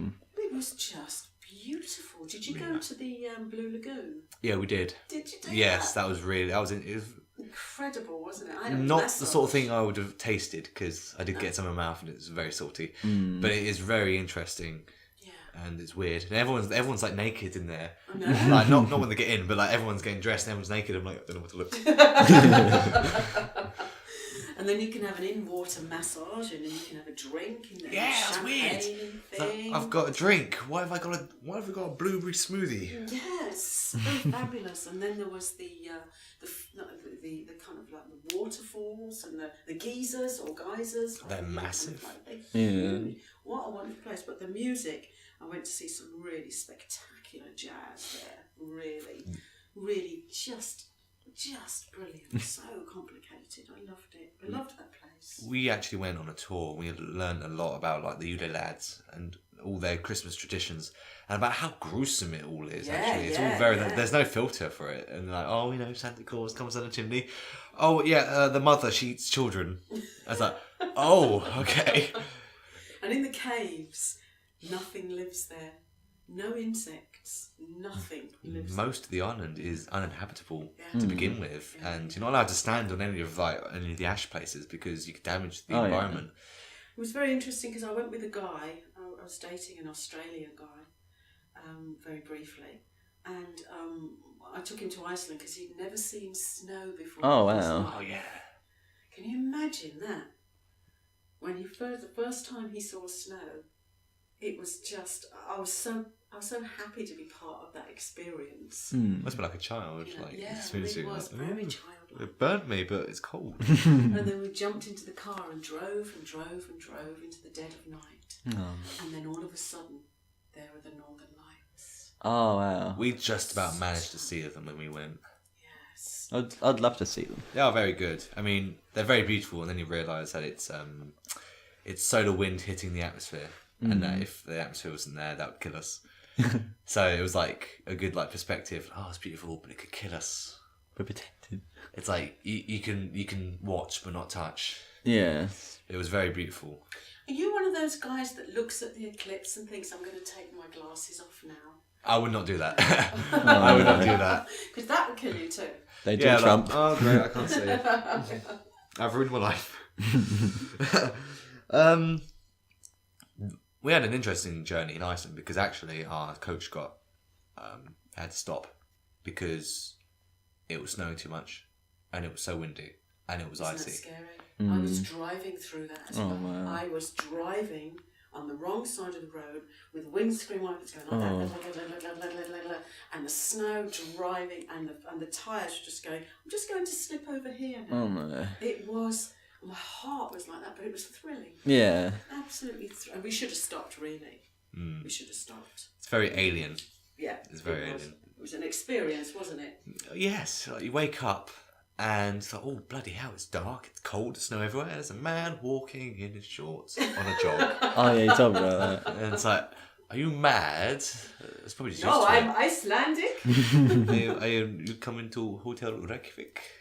Is that, yeah, I'm in Hotel Reykjavik. Oh, that's nice. Yeah. We drove past, and I knew somebody who lived there, and he very kindly took us around and showed us the sights, and and he said, and this is where Bjork lives.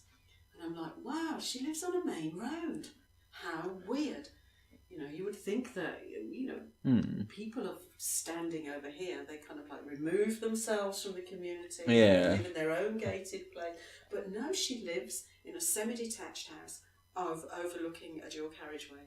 I thought that was cool. Wow. Yeah, it's very strange, isn't it? Like you have this, it's like not everything's Hollywood. People in Hollywood, they got their own estates. That's and right. Yeah.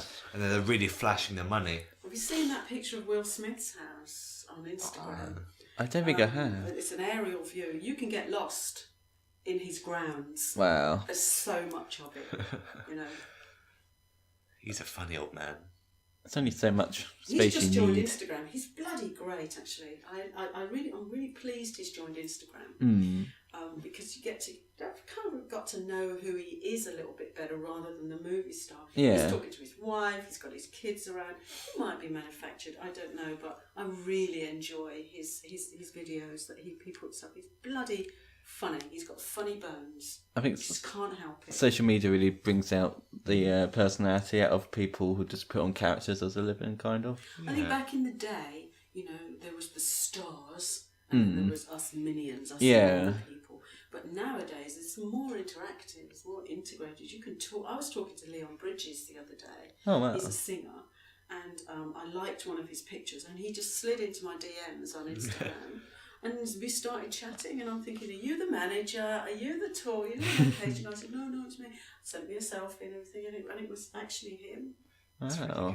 So that divide has got smaller and smaller. They feel more like people now.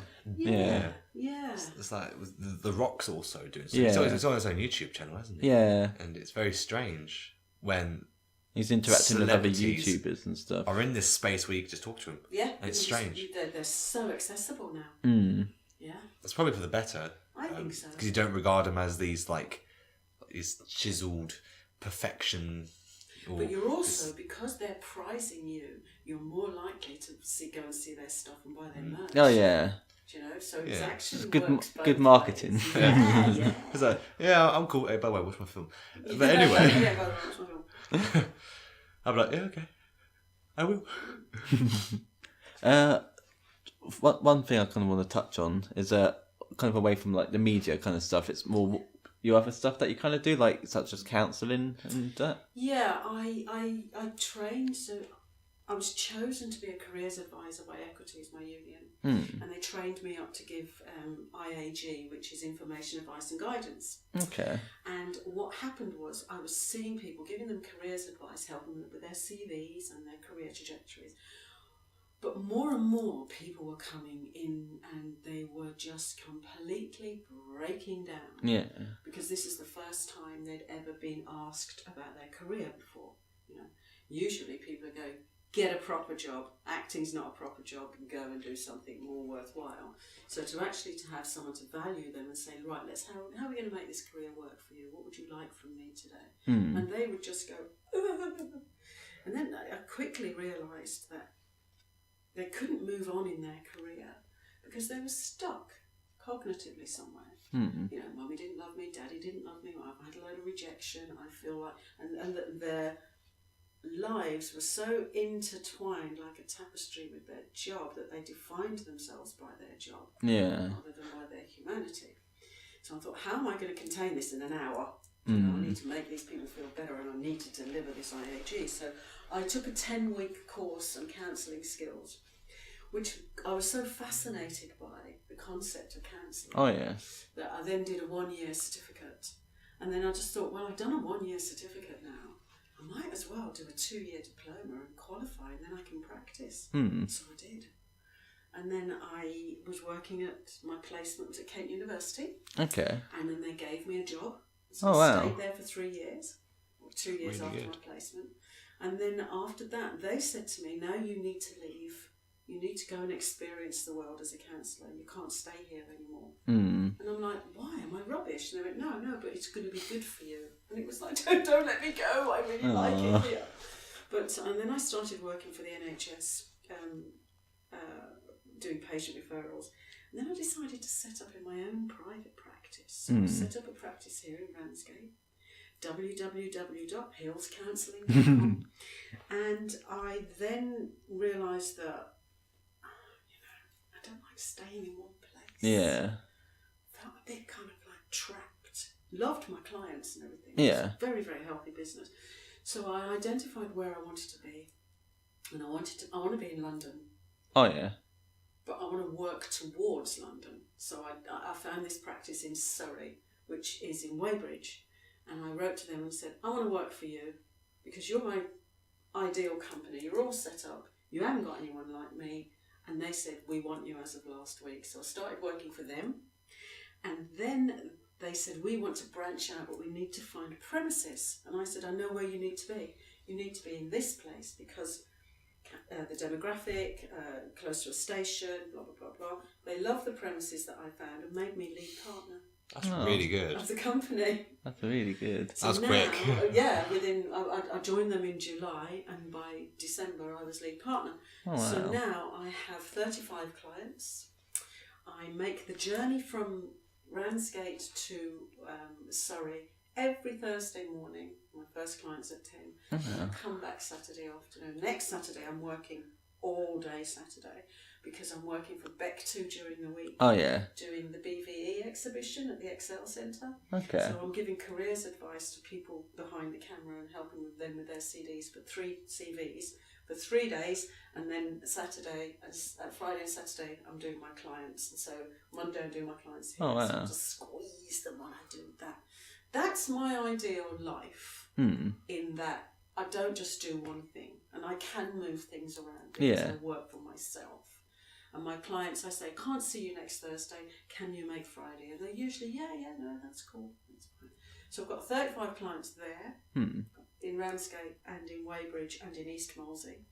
And I do telephone counselling, I do Skype counselling. Oh, wow. I have one person who is a selective mute. Oh, yeah. She can't talk. I was actually that when in school. And I respect that. So what she does, she's coming in to see me, but we text each other. Oh, So she texts me.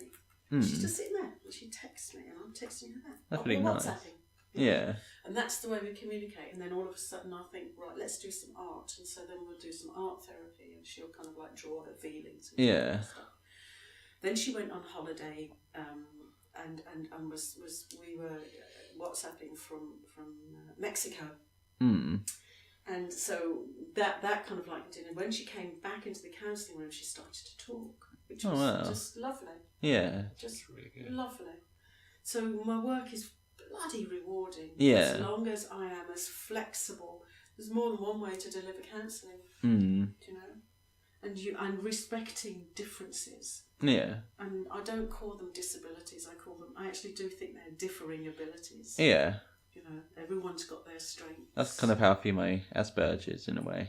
Yeah. Mm. And I told you I have members in my family who have these, and this particular member of my family is such a gifted musician. The other member of my family is such a gifted writer. You know. I think it kind of makes them unique from others and kind of brings out perhaps things that others aren't really as capable of. Yeah. And I can tell you about these clients because you don't know their names. Yeah. They're keeping confidentiality. I've had changed a few things about them. It might be a boy. Yeah. It might not be Mexico. It might be somewhere else. So I'm not breaking confidentiality. That's fine, yeah. But I'm just saying how rewarding it is. All of my freelance jobs have one thing in common. What do you think that is? You're passionate about them all? I am passionate about them all, but no. Oh. You're doing it all at the same time? That would be physically impossible. But no. I've got a clone somewhere. Did you keep that robot posty? They're all to do with communication. Oh, yeah. All right, and they're all to do with delivering communication. And I think that's why they wanted me to run that course Yeah. at the college. But unfortunately, my forms of communication isn't the form of communication they were talking about. Yeah, it's in a classroom, isn't it? Yeah. You don't get that sort of. But it was also intimacy with it. communication in the media, which was to do with a lot of digital platform stuff, which I don't actually know anything. I know about delivering my words, but I don't know how to translate that into the digital world, running and driving desks and mixing and all that kind of stuff. Okay. So I'm an actress, I'm a writer, I'm a voiceover artist. You can see it now, can't you? Yeah. I'm a lecturer, I'm a workshop leader, I'm a psychotherapist. These all have one thing in common. They all have. So what I'd say to anybody listening, and you guys, is identify what your strengths are. What are you really good at? And then get someone else to pay you to do it. And there you have a really successful career. Yeah. There's probably a lot of things like that, especially nowadays when jobs are becoming very, very scarce. We're entering a sort of automated age where jobs are being replaced by robots. Yeah. And so I think more freelance jobs are going to be on the rise. And I think a lot more freelance people are suggesting freelance, aren't they? Well, what I decided to do was I changed my career again, and I became a counsellor, still acting, still doing all those things. Yeah. And when I was here in Ramsgate, I just thought the job that I want nearer London doesn't exist. Okay, so I have to create it. Yeah. I have to go and approach a company and say, you need me, but I want to work freelance. I don't want you to pay me. Don't put me on the payroll. I want to be freelance because I want to be able to be flexible. So then I had to I identified about 6 different companies, and I wrote to them all, and I got 4 replies. 2 of them were positive, 2 of them weren't. And that's fine, because I only wanted one Yeah. to take me up. But I had to identify where I was going to fit in, what value I was bringing to the company, what my USP was, and I had to identify that in my covering letter for them to buy. So here we have, this is how I want my world to be. I'm going to be getting a flat maybe in Wimbledon, and that's where I'll open up my London practice in about 2 years' time. Meanwhile, I have Wednesdays off. And 2 weeks ago I thought, what am I going to do with my Wednesdays? Okay, what do I need to do with my Wednesdays? And I thought, I would like to work in a school or a college delivering training, continuing professional development training. So I had a look at the schools in Surrey, and I had a little think what they're missing. And I devised a 6-week training course of an hour and a half a week for their staff. And I wrote them an email saying, you don't have this. Nobody has this because it hasn't been invented yet. But wouldn't it be great to add to your difference this course? Yeah. I sent the email in the morning. By the afternoon, I got a meeting. I had the meeting yesterday. Got the gig. That's really good. And I'm not boasting. I'm just saying it can be done. But you have to identify. It's a really good example of there should be more of that. And I think there has to be more of that in this day and age. Schools need stuff like that. Yeah. Schools, while they're not perfect, so there's always room for improvement with schools and what they teach. Like my school was very limited. I mean, it was a special school, but there was things in there that I wanted to learn, and it wasn't there. Yeah, and so it will take people like us to identify what's missing, either in the curriculum that you can have as an extracurricular activity, or some training for the teachers, which is what I'm doing, something that they don't have, that no other school has either. So then you choose your school, and this is a private school I'm going to roll this out, and then hopefully I'll be rolling, no, I don't have that word in my vocabulary. I will roll it out in schools in Hertfordshire, in Bedfordshire, and I'll train up people to deliver this training, and then I'll take a cut. Oh wow, That's really good. So if it's not out there, then make it happen. Yeah, just make it happen. Make it your own kind of. So yeah, I've had to retrain. I've had to do my 3-year diploma. I had to do a 2-year NA in order to be a writer. So if you're not skilled up enough, get skilled up. You have to put in some serious miles. You have to do serious hours. Sometimes you have to find some serious money to pay for the training. Yeah. If you want it badly enough, it's going to happen. We get this much life. Yeah. I'm holding my hands out either side of my body and I'm extending them. You get this much life, and most of us lead that much of it. Now I've gone to about half an inch. Why? When we're given all of this, do we just go, why are we bound with fear? Yeah. What's the worst that could happen? Someone can say no. Yeah, people get put down. People are afraid of failing as well. Yeah, but we don't learn by getting things right. We only learn by failing. Failing's great. Christ, I'm not doing that again. No. I've had stuff like that before. Yeah, I've been there, done that. That's what I'm like with a lot of the stuff I make. I just I kind of look back at it and I thought, what was I thinking? Thinking that was good. What you were thinking was you were trying it. Yeah. And what we don't do is forgive ourselves for being young, because you were young yesterday. You did things last week. You were still young, but we look on our now, on back then with our now sensibility, But back then we were younger. We didn't know what we were doing. But at least we tried. Yeah. So we have to forgive ourselves for all the shit things we did when we were younger. Yeah. We just have to forgive and let that stuff go. And kind of learn from your experiences and stuff. Yeah. And just say, at least I tried. You've got to be in it to win it. Oh my God, I was listening to the radio today. Somebody's won £78 million on the Euro. I think I heard about that. And I've never done this before, but I'm driving along going, what would I do with 78 million? What would you do with £78 million? Start up my own company. Yes. And dedicate what I want to do in life to it. I'd hoard it first, and then think, right, if I take this bit, I can do that. Yeah. And I could get all this together. Yeah. Give some back Have my as own well. studio, my own recording one. Get a good microphone, more microphones. Hire the best talent. Buy the microphone company. I could. Hey BBC, mine. I was thinking, what would I do with that money? Well, I've got 3 brothers, I'd buy them each a house, get them set up, and then put a little bit in their banks. So that's fine. And same with my 2 children, I'd set them up with their kind of like stuff. And then I'd keep this place. I'd still be a psychotherapist, but I'd buy a place in London. Oh, yeah. And I'd probably buy a place somewhere warm. Ooh. And I'd probably then I would probably give about half of it away. Friends. You don't... There's the money for your mortgage. Pay that off. Blah blah blah. I would actually give most of it away. Yeah. That's when you get these guys in your life that say, "Hi, I'm your wealth manager. I'm going to help you manage your money." It's like, no, I know exactly what I'm going to do with it. It's fine. I'm fine. There's only a certain amount of money I think you need in order to survive, and then the rest is just kind of unnecessary. Gravy. The rest is gravy. But 78 million. Sorry, I touched you. Sorry. Just Disney. Just Disney. 78 million, I'm not sure what that money would even look like physically. It's like, you'd fit a whole room. Yeah, what would it look like physically? It would all be rolled up, I reckon, so Yeah. would have fought with it. Oh, it would be kind of like in packs, wouldn't it? With the Yeah. Multiple briefcases, perhaps.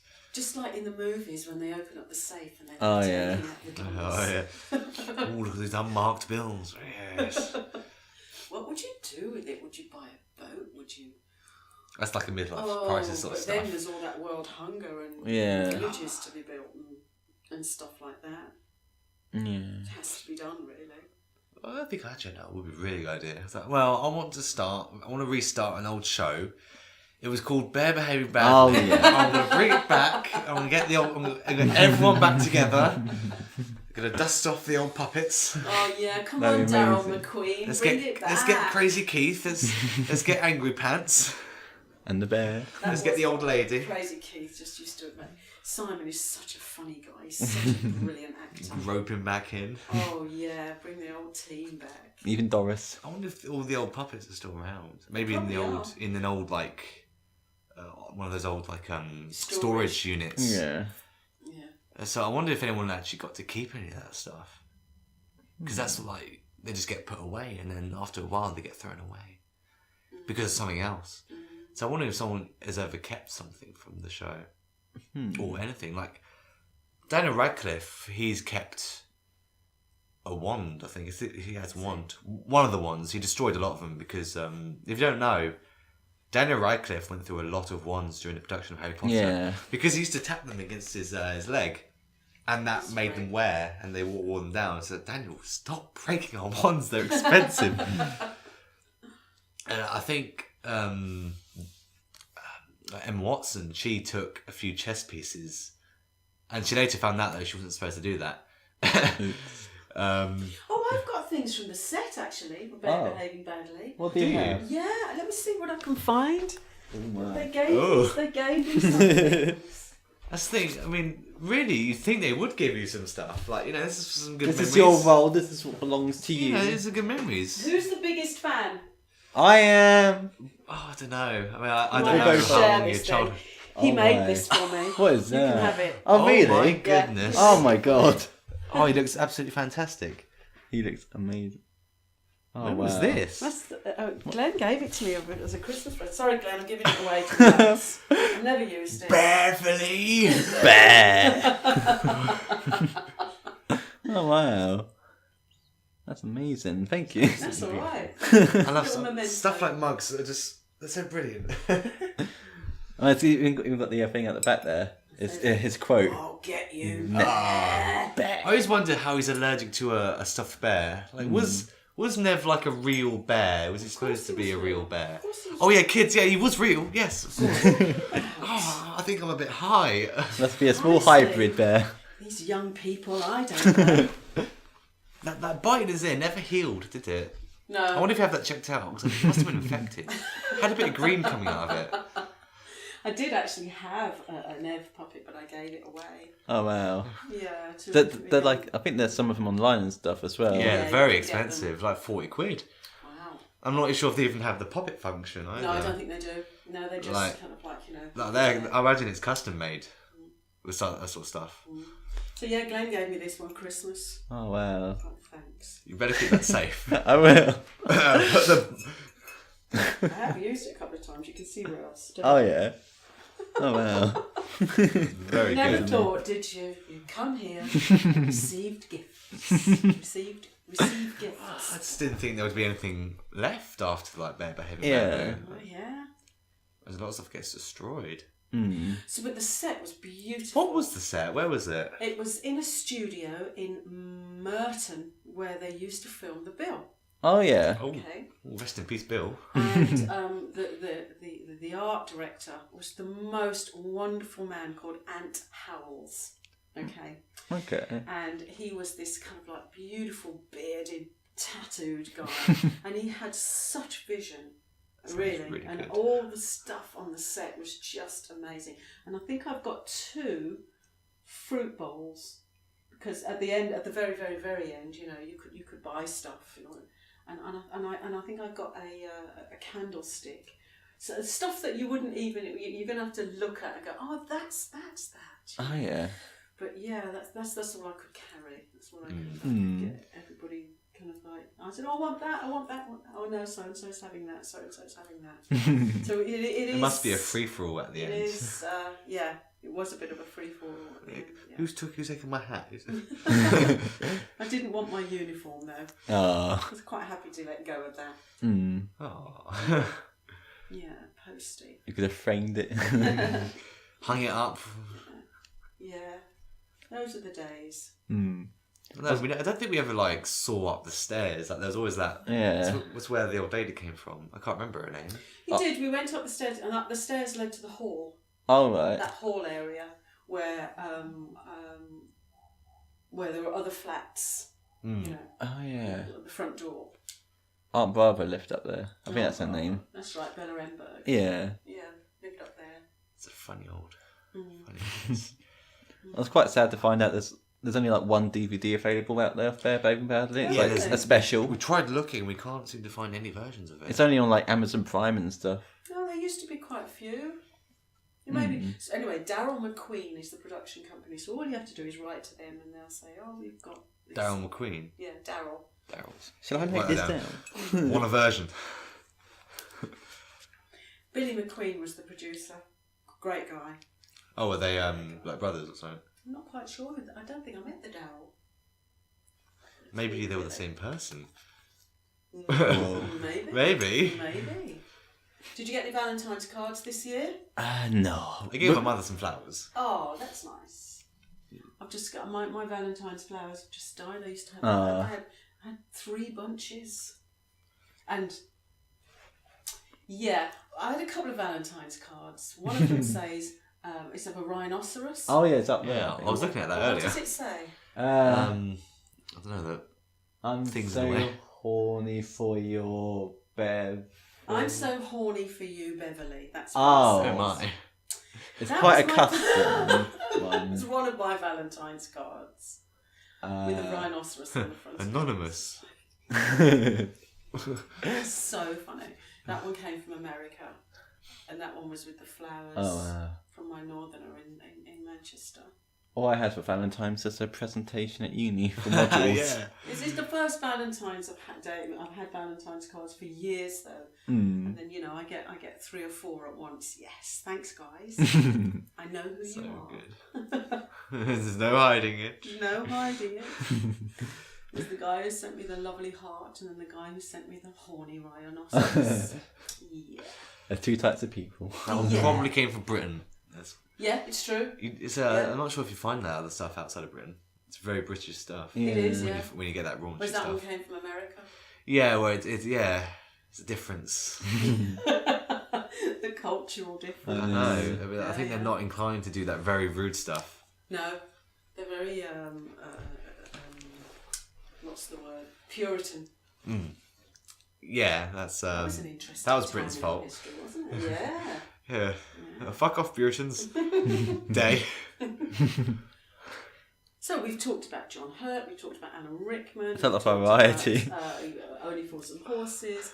Yeah, we've talked about I have to get a picture of science that. fiction. We've talked about horny Valentine's advice. We've talked about careers advice. And Massive range. And so you've got quite a lot of kind of like. What else would you like to ask me? Well, dude, before it's kind of, I've got one more thing maybe, Yeah. and then it's kind of a like final words kind of thing. Okay. So like, what is it? Kind of, it's about writing, screenwriting, such like that. What's your opinion on that? And kind of, What's my opinion on screenwriting? or like, I think without story, we don't have anything. yeah, We don't have anything. Everything starts with the script. I feel like it's a major creative part of It is. of And the yet story in America, world. they say she was so dumb she fucked the writer. What? What?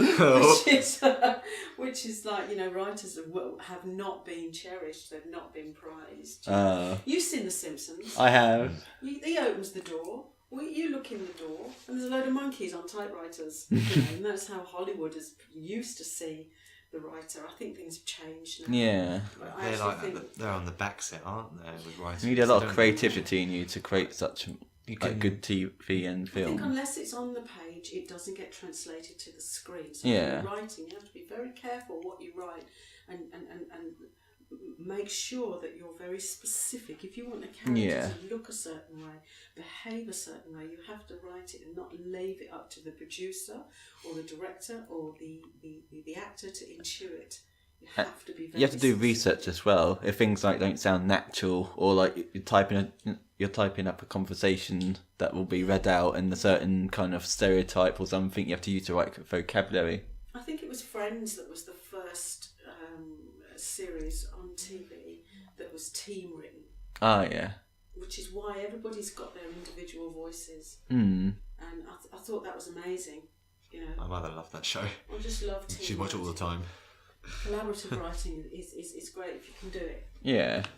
Otherwise it becomes a very solitary process. Yeah. Do you know? Mm. But like anything, you can only. This is what I was taught by my tutor, who's called Phil Parker. He's the guru of writing, and he said that you can only write up to 80-85% of a piece yourself.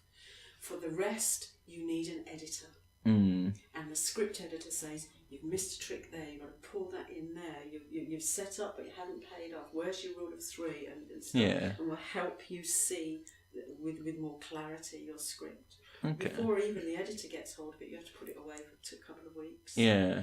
And then get it back out, and then you'll see a different product. Oh, And yeah. this Multiple is how drafts this as well. Is how Yeah. this is how I look upon counselling. I'm your life editor. Hmm. So you've got so far, and you just need a little bit of help because you just hit a corner. You've just painted yourself into a corner. So You just hit an You're obstacle. guiding them in the right direction, but they're doing the work, kind of. Counselling doesn't fix you. Yeah. It helps you facilitate your own change. Mm. Counselling isn't a quick fix, but it is there to help you with the process. Yeah. It's like an editor's not going to be there forever, but they will help you through the process. Mm. As long as we remember that even if you're writing in isolation, it still is a collaborative thing because you're going to need that editor at some point. Yeah. Yeah. So I love writing and I hate it. I just hate it. It's Very just, time consuming. you just have to be so disciplined. Yeah. Have you read Stephen King's on writing? No. Such a good book. I would recommend you read On Writing. My brother has a lot of Stephen King books. Stephen and King he might is have it. he's very bizarre. It's partly autobiographical, but also the craft of writing in the way he talks about it, in a different way to Robert McKee, in a different way to Sid Field or Linda Seeger, just in a different way, and I think more accessible, because he uses it, it's partly autobiographical as well. It's a great book, On Writing. On it's Writing. called. I've heard that like, a lot of his very vivid stuff. He was on drugs when he wrote. Ah. He was on drugs. He was also, when he first started out, he was working in the basement of a hospital in the laundry department, cleaning up all the sheets from the operation theatres and all the mucky kind of like... That's where he got some of his ideas. Yes. Around in that very Yeah, grotesque and absolutely. morbid area. Absolutely. He was doing a dead-end job and needed to elevate himself, I suppose. But this book I would recommend reading that. Oh, actually, imagine if all this blood came out of that elevator. Mm. It's like, Imagine Wow. if a rabid dog came in right now. ooh, imagine there's a clown in that gutter. Liven things up a bit. That's what our screenwriter's kind of this lecturer is kind of trying to teach us is what's it called? Mismatches. Yes, mismatch. About. You take a normal situation and you add something to it that it's very unusual, and then that you've got a story. There's a film like You that. make the ordinary world extraordinary. You I make think that's the what he. familiar I think that's the what he unfamiliar. said, That's actually. Yeah. right. And Yeah. it's really good. And all drama is adversity. Mm. Conflict and adversity. That's where the drama comes from. Yeah. That's what happens in your Act 2, developments and complications. Yeah.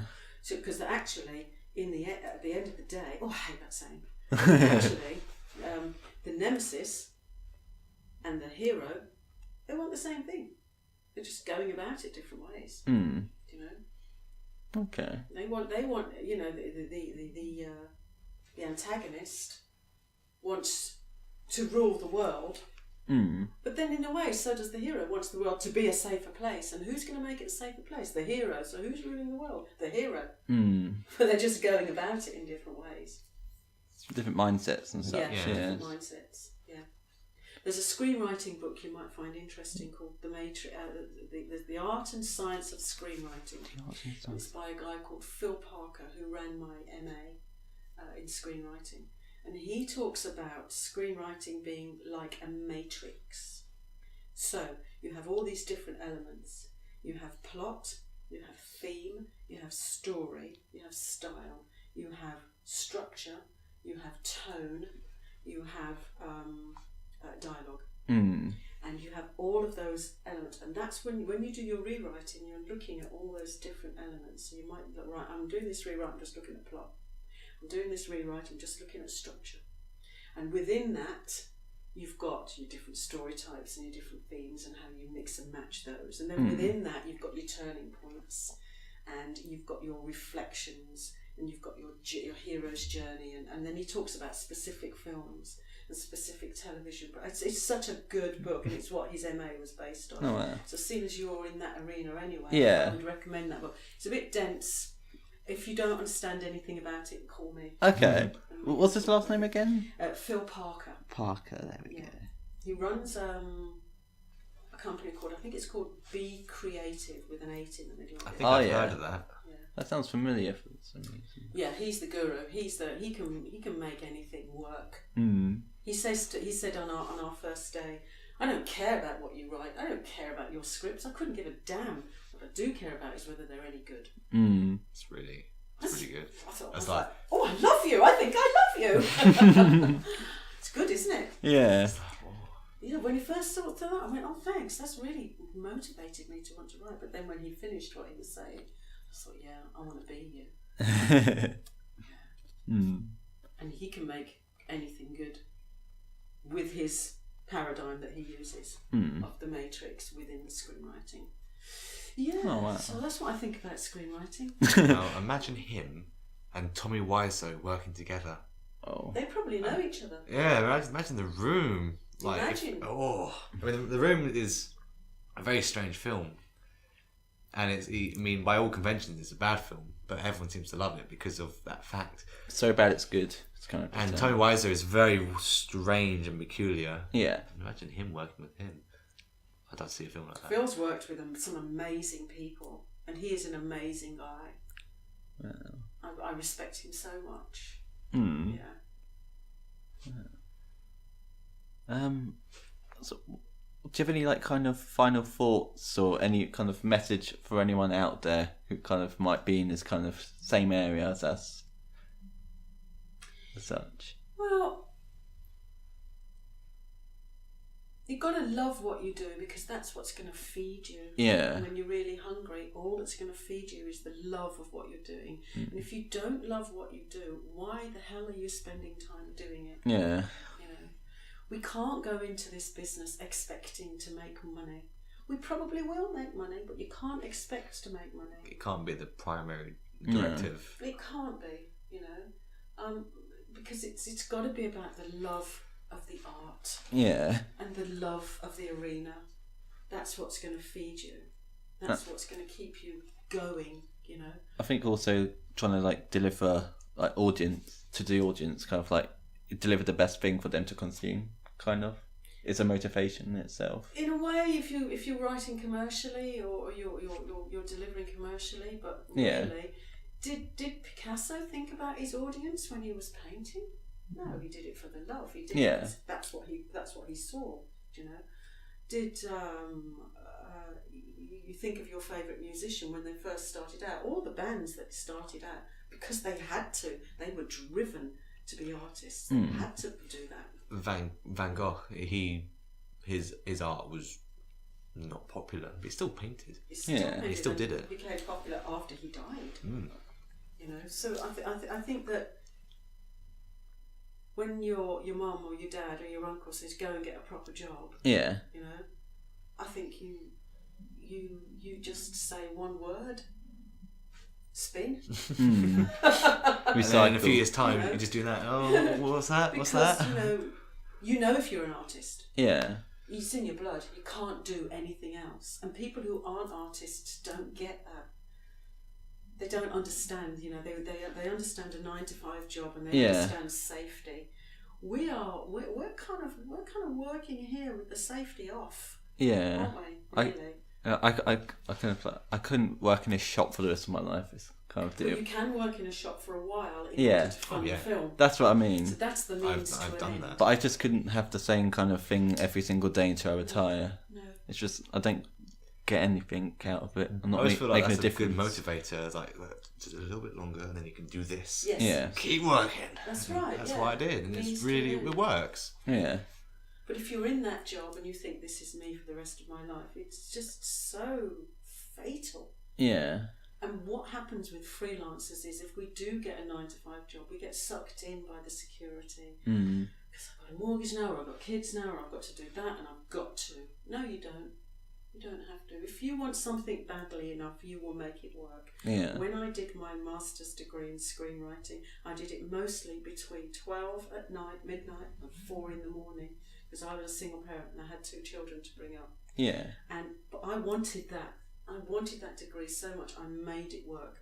And so between 4 and 7 I slept, and then I got up, kids to school, and then I was an estate agent during the day, or I was doing Tikkabilla, or I was doing something, and then I was doing my degree. Wow. So if you want it badly enough, you will find a window in your day where you've got free time to do it. You've got more free time than you think you have. Yeah. You know? And I'm no saint, I'm no genius, I just got hungry. I get hungry every now and then. For a bit more. 78 million. Sorry, I can't stop thinking That's a about lot. I know. So those are my final thoughts, actually. If you want it badly enough, make it happen. Yeah. Don't wait for someone else to give it to you. Make it happen yourself. And actually, then when you reap the rewards and you know you've done it all on your own, that's pretty sweet. That's a sweet spot right there. It's really nice when I finish making something that I've kind of been passionate about, or like I really enjoyed making it, and then you see the final outcome and you're just really happy. Yeah. That's what I kind of do it for. Yeah. And then when the money comes in, Yeah. cool. It's absolutely cool. But you haven't sacrificed yourself. You haven't prostituted yourself too much in order for that to happen. Yeah. That's really good. Is there any final words, Jack? No, I don't think so. I think this has been very good. it's been very. What's the word? I always struggle to find words for things. It's got the word informative, insightful. That's Oh, it. insightful. I think it's been very insightful. This. Ooh, that's nice. I'll take that. Yeah, I will take that. I describe it as very woke. Yes, very woken. It's really good. Kind of gets you to see like what happens behind like the image as well. Yeah. It's like learning about everything. Yeah. So you've seen what it looks finally, but then you get to see behind the layers, Yeah, and that's like very interesting. I feel like everyone should have a look at that yeah. to really understand how everything ticks. I think that too. Yeah. And what the thing you've got going for you, we only have one thing. We have our integrity. Yeah. You know, we have our vision, we have our integrity, and sticking to that. in this 21st century is sometimes really very difficult. Mm. You know? So no nudes, guys. You don't send nudes. Oh no. Don't send news, Don't kids. send nudes, kids. Stay in school. Because that could be used against you. Indeed. That's another podcast for another day. Yes.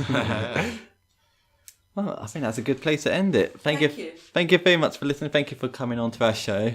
It's been. I think this is the longest episode, depending on how in post. I don't think It that was there's. light when we started. It was. And we're here 3 days later, folks, and Beverly Hills is still talking. And I don't think there's much that. I don't think there's anything wrong with it. I think this is probably the most successful podcast I've had so far, to be This honest. is probably the more worth your time. Really. Yes. Like, otherwise, like More worth your time, not just us randomly blabbering about. now I'm Stuff. new perspective on everything. Yeah. Oh, good. That's nice. Thank you. Maybe we've dropped a few people into wanting to do this sort of thing. Yeah. Yeah. Hopefully, it's helped some people listening as well. Yeah, and don't be afraid to ask, because all that people can say is no. That's all they can Yeah. say. And do you remember J.K. Rowling? Yeah. How many publishers did she knock on doors of?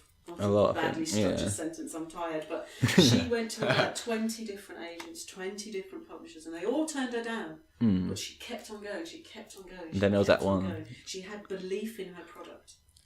She had belief. And then it got published, and And then then look what happened. it got noticed by a particular person in an industry where they could make this into a thing, and that one person changed the life for her. Yeah. And she wrote most of that first book Yeah. in a cafe because she couldn't afford the gas and electricity to heat her home. And she nabbed a few names. She took a few names from a Bible that she's from a church she used to work in. Yeah. Not a Bible, but like a list of names. You can walk around a cemetery and get great names. Mm. Do you know? Just once you get the loss off. You can actually walk around a cemetery and get some great names and some great ideas from the names of when they died and how they died. Yeah. And stuff like that, you know. Yeah. There's a lot of It's a bit inspiration morbid, out but there. there's a lot Yeah. of inspiration. Find your inspiration all over the place. Mm. Just got to look, really. And now you have to do what we're doing now is we're doing Lord of the Rings, Return of the King, and we're making Act 3 go on and on and on and on and on and on. So we have to end this. Yes, we do. Oh yeah. let's put a love plot in it and a battle. Come on, let's fill another half an hour. Another with season. music. And Benedict Cumberbatch as the lovely dragon. There's so much looking, isn't there, in Lord of the Rings? There is. Return of the King, Act 3. Lots of looking and music And walking. and walking. And not taking the eagles.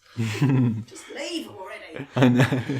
Right. Shall we wrap up? Yeah, I think that's a good place to wrap up. Thank you very much for listening to this episode of FoxPod. All information and anything that we might have talked about is in the description if you want to go back to it. And all of our social medias are in the description too, including Beverley's if you want to check out her counselling and Twitter and everything else ever. And yeah, I have been Z. he's been co-host Z, Chibi Ze. You've been our amazing guest, Beverly Hills, and I've been your host, JT2244. Well, thank you very much for listening. Bye. Bye. I don't know why I waved.